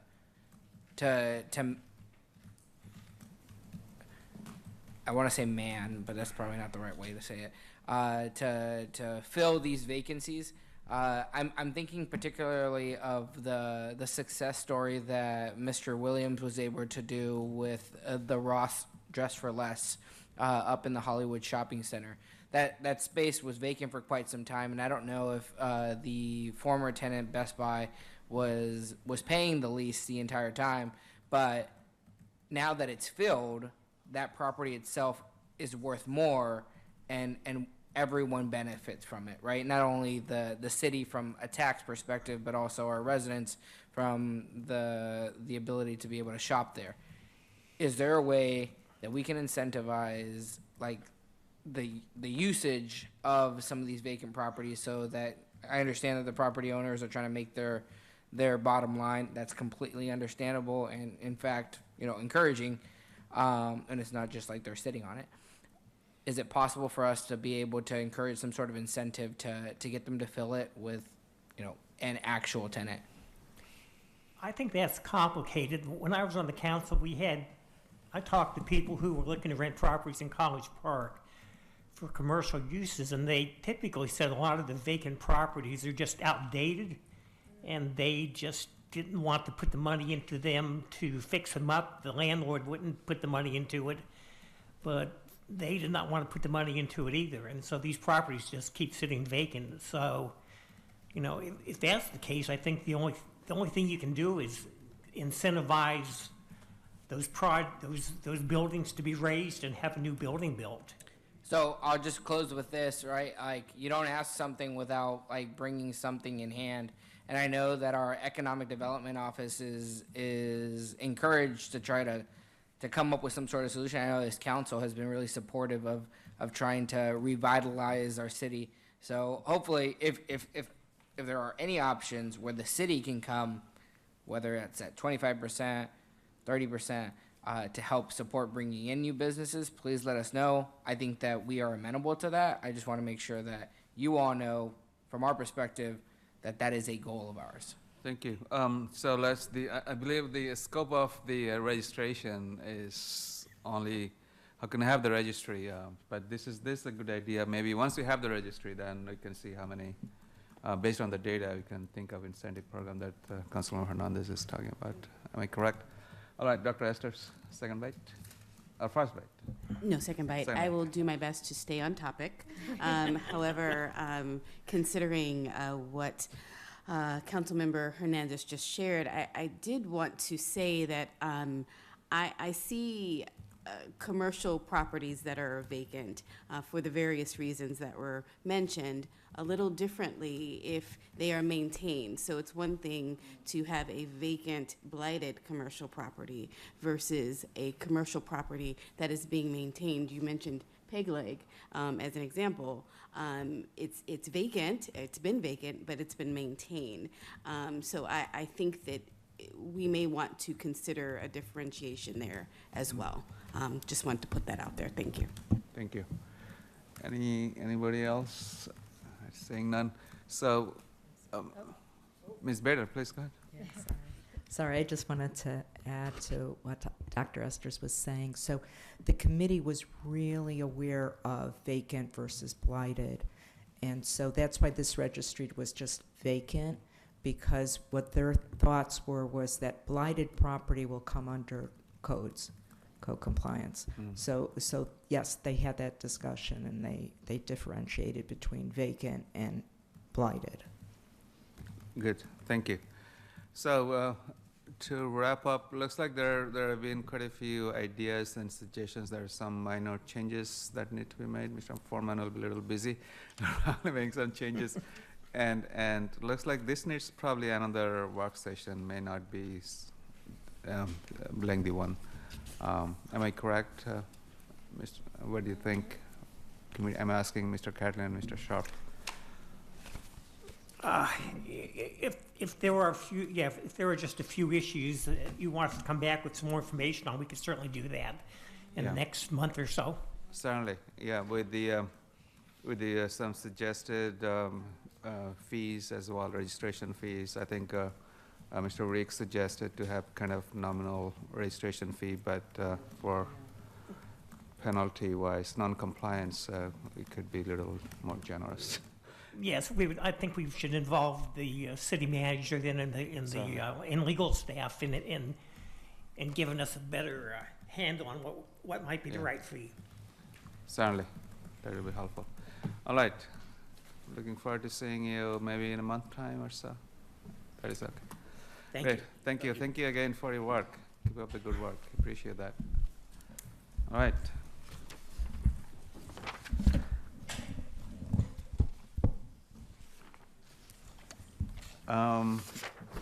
Now we have the final item, which is the work session, and this is about the legislative review, and Mr. Gardiner, our Assistant City Managers, will be taking it. Well, good evening, Mayor and Council. In your packet, you have a legislative update from our lobbyist in Annapolis, and separately I emailed an update from our county lobbyist on county bills. We did have a discussion at the Bi-County Committee on our municipal land use bill. The committee did not vote on it and initially thought that they would take it up this week. It seems like they are not taking it up this week, but we'll take it up next week. So we'll find out a little more later on kind of the fate of that piece of legislation. There have been almost 3,000 different bills introduced in the session so far. Bills that are introduced now need to go through a separate process, so there probably won't be too many of them, but it's been a pretty busy session. I did mention to you, I think last week, that we have the bill that would increase the maximum fine for municipalities. I think that is looking good for us. And let me see if there's anything else. No, last week you approved letters of support for 3 separate bills and their companions, and those have been provided to the committees. So hopefully we'll get a favorable reception to those. And that's it in terms of my update. Be happy to answer questions. Thank you.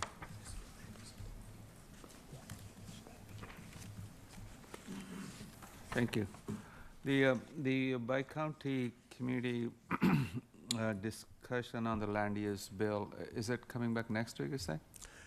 We thought it was going to come back this week. Now we think it's going to come back next week. Are you expecting the mayors to be joining again, or not this time?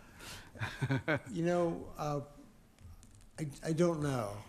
Yeah, it was a little disappointing that there are 3 items, and the first item was exactly kind of same, but it was related to the municipalities having land use authority in Montgomery County. And it had exactly the same thing we're talking about, the Prince George's, but there's argument, this needs more discussion, okay. Didn't make sense to me, honestly. All right, any other, Ms. Whitney? Yes, I have 2 questions that came to mind. One is about HB 330, SB 472, the property tax improvements to property adjacent to rail stations. It says it authorizes the county to establish a subclass of real property consisting of improvements located within 1 mile of a rail station, basically giving preferential taxes, I guess, like a tax break. Not a tax break. Not a tax break. These are added a special taxes. property tax rate. how's that different? I'm sorry. Well, Rate and break. Well, it says the idea is to spur development, and I don't think raising taxes on a property typically spurs development. So my assumption was that it was a break. I will look into this. I thought that it was set up as a, sort of, not a special, what was that called? A special assessment district, or an added tax that would be used to go back into improvements. Oh, so it would be to But fund we can find improvements in out. an area. Okay. My concern was just, you know, if it was what I assumed it was when I read it, which sounds like it's wrong, that it might negatively impact Lakeland because we, you know, just kind of requested a carve-out for Lakeland as far as, you know, increased development close to a metro station, and this sounded very familiar, so I just want to make sure Lakeland is still protected. Yeah, Lakeland should be still protected under the language that we approved last Yeah. session. Okay. There's an exception language. You know, it is still the goal of the state to increase densities within that Yes. mile buffer. Mhm. That's really what the goal is to increase the amount of density that we have within that 1 mile to an adjacent metro. Right, which makes sense if we want affordable, accessible housing. One other question, I just wondered about the HB 705, the real property short-term rentals. I just wondered if that conflicts with our city ordinances regarding short-term rentals, and if so, you know, should we oppose that? I have written in my notes here on the margin, oppose if necessary. Okay, great. And, Glad you're on it. Yeah, I've talked to our lobbyist about both these bills, and this is something that he thinks does not have a great chance of success. But Has the we'll MML, keep an eye on it. has the MML taken a position on this? I don't know if they haven't taken a position or not. Yeah, they would typically oppose it, right? Because it, Yeah. no? This is, right, so this would allow sort of a tenant to then turn the property that they're leasing into an Airbnb. Mhm. And the county code doesn't allow it. I don't believe our code allows it. So this is being supported or introduced by a council member in Southern Prince George's. But we will keep an eye on that one. Okay. And I'll follow up on the HB 330. But I know, I did ask our lobbyists about it earlier, and it was specific to Laurel. Senator Rosenpep is the sponsor. Mhm. So we can find out. Okay, thank you. Thank you. That's all we have? That's all my questions. All right, Ms. Mitchell? Thank you, Bill, for your report from the county as well. I do appreciate that. Going to the state bill, HB 707, Eric's Law. Do you have any updates about that in regards to where it is? This is the bill. I don't have any updates other than what is in the packet about it. Because Delegate Wilkins is asking for support from municipalities, and several municipalities have already gone to testify in regards to this bill. So, Okay, could you keep us informed about that? sure. Okay, and, yeah, I just don't know where it is as far as, I know they had the press conference and the hearing, so I don't know where it is. So if Mr. Gardner could give us some update, and if it's all right, if we could still have time to send a letter in support, I would truly appreciate that. Okay, without objection from my colleagues. The other bill I have is, and then, Bill, I may be wrong, HB 372, about the municipalities being able to be in compliance with the property tax rate. Is that something of a, that's a bill out there stating that instead of June 1st, June 20th. It's not in the packet, but you added. I'm just, well, to my colleagues, forgive me, this is a briefing that I received on Monday from PGCMA. Okay. And these are some bills that they were talking about, HB 372. So I don't know how that would affect us as municipalities in regards to they're moving the compliance date for setting the property tax rate to the 20th of June instead of the 1st of June. So I don't know if that's something we should be weighing in on or not, but just for my colleagues, so we all can be kept abreast about that bill as well. I think this could be a similar bill that is on your list that's being Okay. tracked. Sure. It's HB 101, it's the first bill on the the list. first page? Okay. But Yes, it that is actually it. is That is moving the it. date from July 1 to June 1. Okay, that's it. I'm sorry. All Right, So and- it's crossed over. If you can just give us some information about traction, is that something that we should be, sent? Okay, the amendment. Yeah. Mm-hmm. I did speak to our Director of Finance about that one, and he was not particularly concerned. I think there has been some discussion about not making it June 1st, but sometime between Right. June and July. Okay, that's fine. And the only other, the last bill, and I did not get the number, and forgive me, Bill, is regarding the A&A tax. Right. There is a bill regarding, The bill number? No. I don't have the bill number, and I. It's one of the MML's priority bills. Correct. Right. So if you can give us information as Okay. a body about that, Yep. and if we need to take any type of action. Evidently, there is some rumblings about, I am assuming I'm getting this right, reducing the amount of money that's coming to municipalities from the A&A. So I just want to make sure that we keep a pulse on that. And that's We don't all. want that. And that's all I have, Mr. Mayor. Thank you. Thank you. Anything else from any other councilors? Mr. Young? I was just going to comment to Councilmember Mitchell's comment. We have several things that are happening at the state level in terms of some of the revenues that we've typically relied on coming to us. The state is obviously looking at areas where they can enhance their own revenues. One of the things that they're also looking at that we are finding out about currently is the state also looking to transfer some of its expenses to the localities in which certain things are located, such as streetlights. So since we have Baltimore Avenue, that's quite a few streetlights, and those are usually the higher powered lights that have a much larger cost attached to them, which we have not been responsible for before. But again, they are looking at ways in which they can put some of that burden onto the localities, either the county or the city. Thank you. And Ms. Mitchell. I apologize, Mr. Mayor. Also, last one, I believe, is HB 429. This is about the blueprint.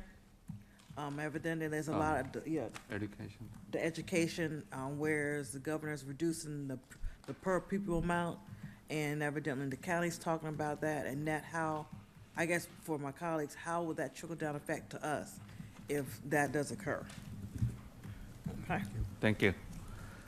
Seeing none, are we taking any action in terms of supporting any of the bills tonight? We're not. I don't think we need to tonight. The council's priority, one of the council's priorities is the increase in the municipal infraction maximum, so we can go ahead and draft testimony, a letter of support for that, and kind of keep monitoring the bills that you've mentioned. Okay, so that needs a motion then? No, I was just gonna say for clarification, I know I sent my colleagues a letter, email about the county's senior LED tax credit bill. I will not be asking for a letter of request because it was just introduced, but for us to follow that, because there does mean some personal gains for some of our residents who didn't qualify before if it passes, and it's gonna be two different bills, so I just wanna make sure our lobbyist, Mr. Perez, make sure to keep a track of that, because that is something we do want to weigh on. Thank you. All right, so we're not taking any action tonight. Good.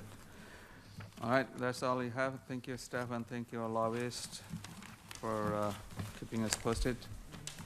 Appreciate that. So next we have the Future agenda items, I believe. I do have a question.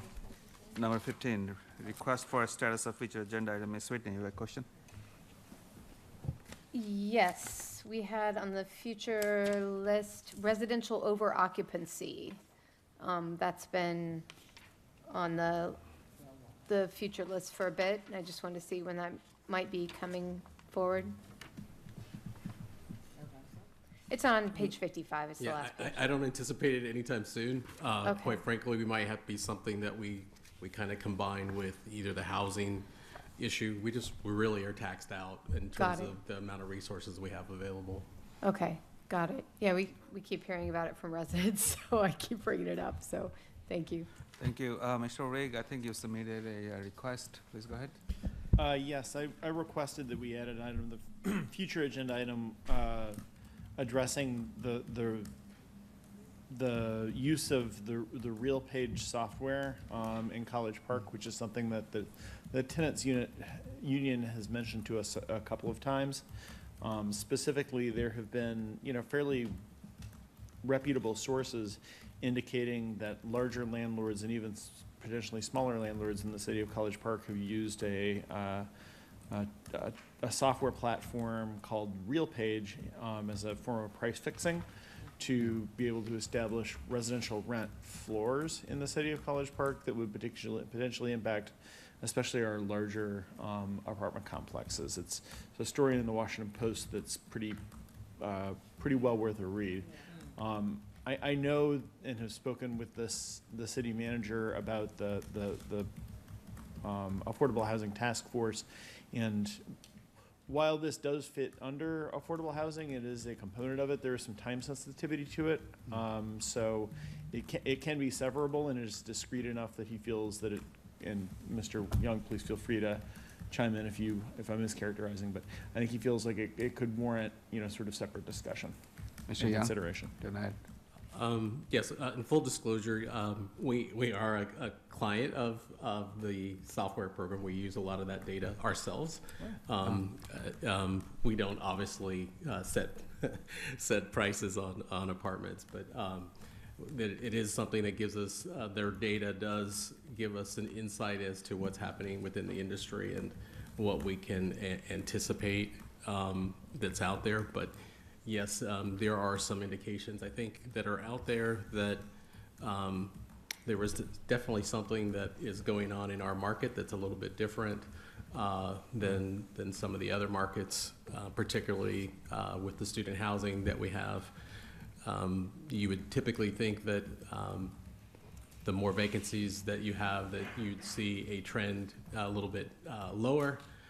The only trend that we saw that differ was when the Standard built, and over the summer they were looking to meet their covenants of their financing, and so I think they went down around $700 or so a bed, which is about the lowest I think I've seen on most of these student platforms apartments.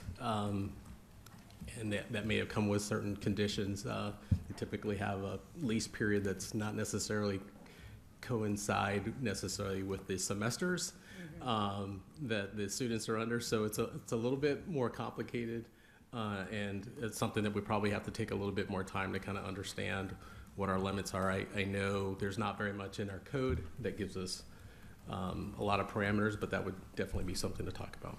So thank you, Mr. Young. So the request includes reference to a couple of moving pieces of legislation in Annapolis, specifically Maryland House Bill 817, Senate Bill 609, and the potential of discussion with the state's attorney in Prince George's County about whether there could be or maybe action at the county level or even at the municipal level to try to address it. I mean, I think housing supply is constrained enough and already exerts upward pressure on prices in our city.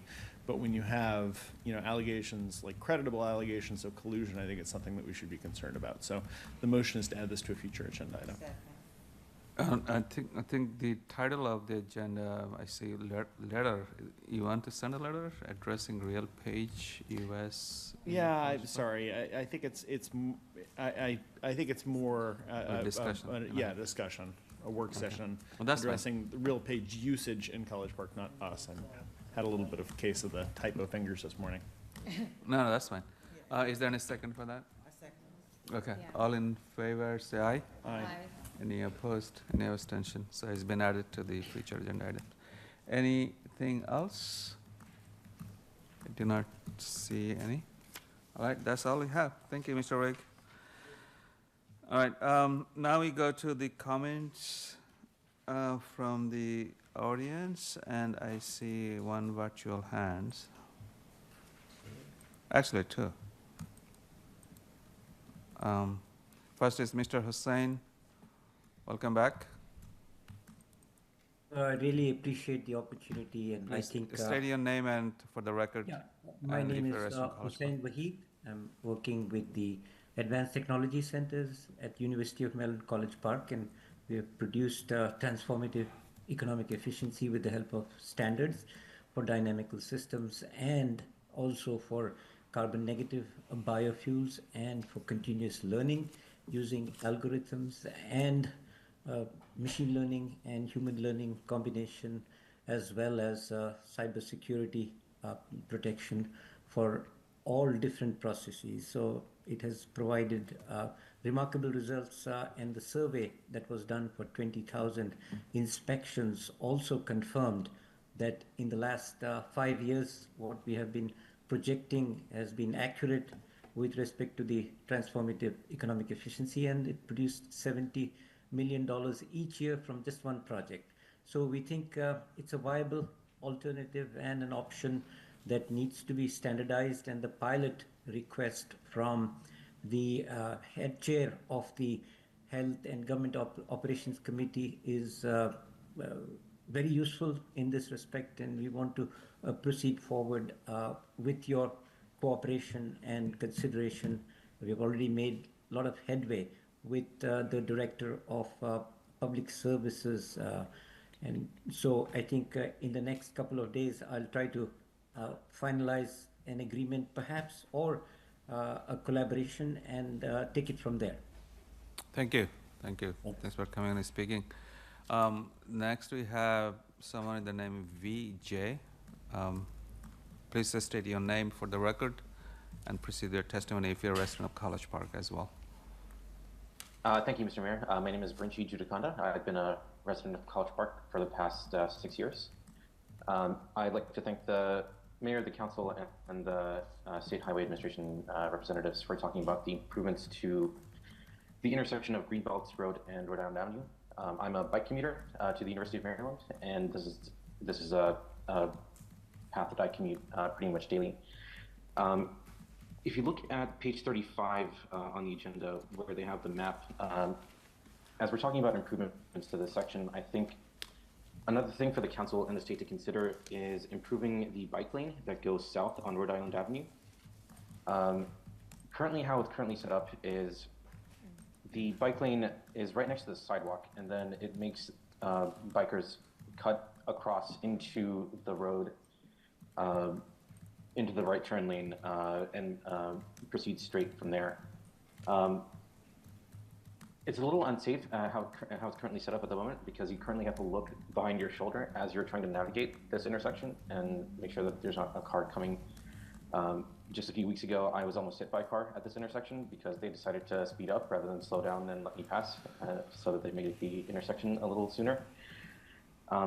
So I think drawing out that bike lane and keeping it right next to the sidewalk instead of having it cut across the road would be a lot safer, and it would better align it to where the pedestrians are crossing the road and align it better to the entrance of that bike trail on the trolley trail.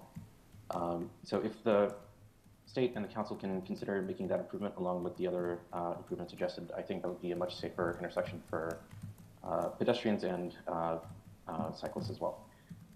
And I would also like to urge the council to consider putting up barriers along the bike paths on Greenbelt Road and on Rhode Island Avenue. as well as the newly installed bike lanes on Route 1 as well. I think in addition to making it a safer experience for cyclists, it also helps with traffic calming. It visually narrows the road itself, and it encourages slower traffic along those paths. So that's all I had. Thank you for your time. Thank you. Thank you so much for coming and speaking. Do you have anyone else in the room who wants to speak? Seeing none, let's go to the comments from the Mayor, Council, Student Liaison, and City Manager. Mr. Rigg, please start with yourself. Pass, thank you. Ms. Mackey? Yes, my colleague and I both attended CMAST, and I'm going to let her give a report because I couldn't write anything down because I had a baby in my arms. But it's a grandbaby.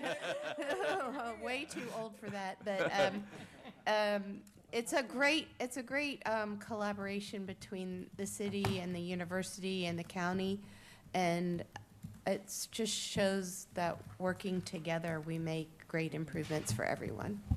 Thank you. Yes, I forgot. Thank you for my colleague. So I will be attending a meeting at High Point High School on Thursday, weather permitting. It's a town hall that the principal puts together to discuss the future of High Point High School, which is, I'm an alum from that school, so. Thank you.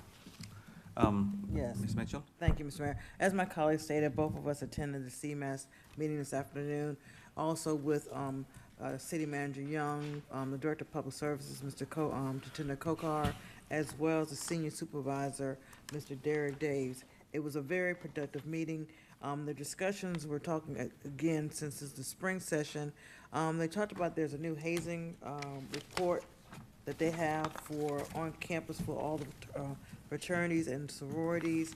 They also talked about the fact of the games, especially the traffic, which is the question I brought up, especially that concerns the residents of District 4 about when the games start and end, and the time that they have to need in order to make sure that the traffic flows properly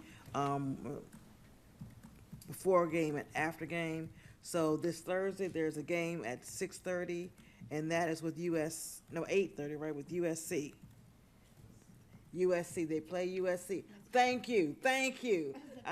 It's a big game, so for everyone, please get whatever dinner you have beforehand and go home and watch the game. Even though I'm not an alum from Maryland, I'm up way in Jersey, I will be watching the game if possible. But they also had information from the new UMD SGA liaison, Ms. Korchikar, and we look forward to working with her with the students and the UMD University. Thank you. Thank you. Thanks for attending all these meetings. For me, last Wednesday, I attended a local elected officials meeting at the city of Greenbelt. It's invitation-only meetings. They only invited the elected officials and some community members. And they discussed an important topic about know your rights with everything going on. They share some information, what to do when people are approached by law enforcement and agents. So there are some pretty good information. Maybe I can request that to be shared with ourselves as well, so that we can share that within our community. Can you say who they were? Who was the meeting with? CASA, Maryland. Okay. Yeah, it was very informative. They had a very good presentation. The following day, I attended. Mr. Gardiner was mentioning about that with a couple of local mayors. I attended the Bi-County committee meeting on the Land Use Authority bill. And again, I was very disappointed that it didn't really go further. But they didn't quite kill it. What they're saying, they'll be continuing to discuss it. But it looks like this time the bill will probably have a better chance because a lot more cities and municipalities are interested in supporting it, and also some of the languages have been changed. Before, there's a language on the population size, but this time the language has been relaxed, and it only tells if a city or municipality has a certified, capable planner in the at the city hall at the staff level, then that municipality can be given land use authority, and it will be completely up to the county council. So we are asking only the land use authority. We're not asking the zoning authority, which is a lot more complex. Even then, there is hesitation. Looks like it's a power struggle, which is a little unfortunate. Montgomery County has it. All of their cities has it. It's our county, unfortunately, except Laurel. None of our cities in Prince County have it. But we'll continue working on it. And thank you, staff, and thank you, our lobbyists, for their work. It was wonderful. Ms. Whitney. Thank you. This has already been touched on by my colleague, Councilmember Hugh, but I just wanted to also say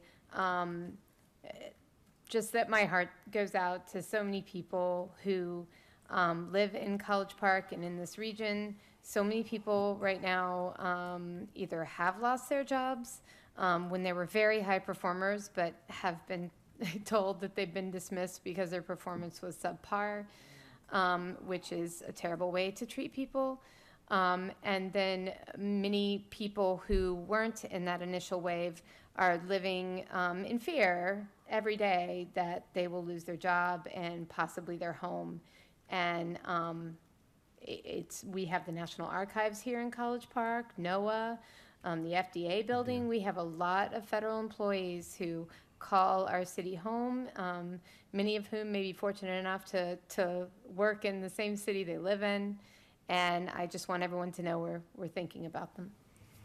Thank you, and this is so timely, and I talked to a couple of neighbors and residents. They are feeling the pain. Some of them are already laid off for no good reasons, and many of them, I know personally, they're very capable people. They're very hardworking people, and they're struggling.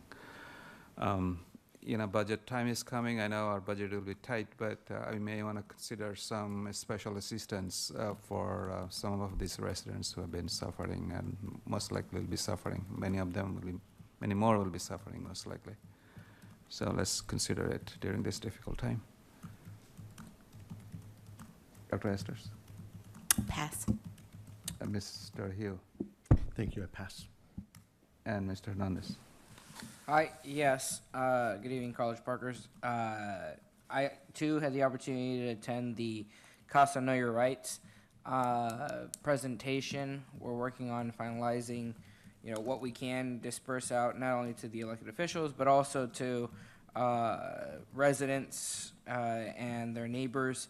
It was really informative. I think one of the biggest concerns that I received personally was from the community food bank, who, obviously is a very vulnerable population, and they rightfully have some concerns that they've voiced. We're working with some other municipalities to make sure that we share some best practices. I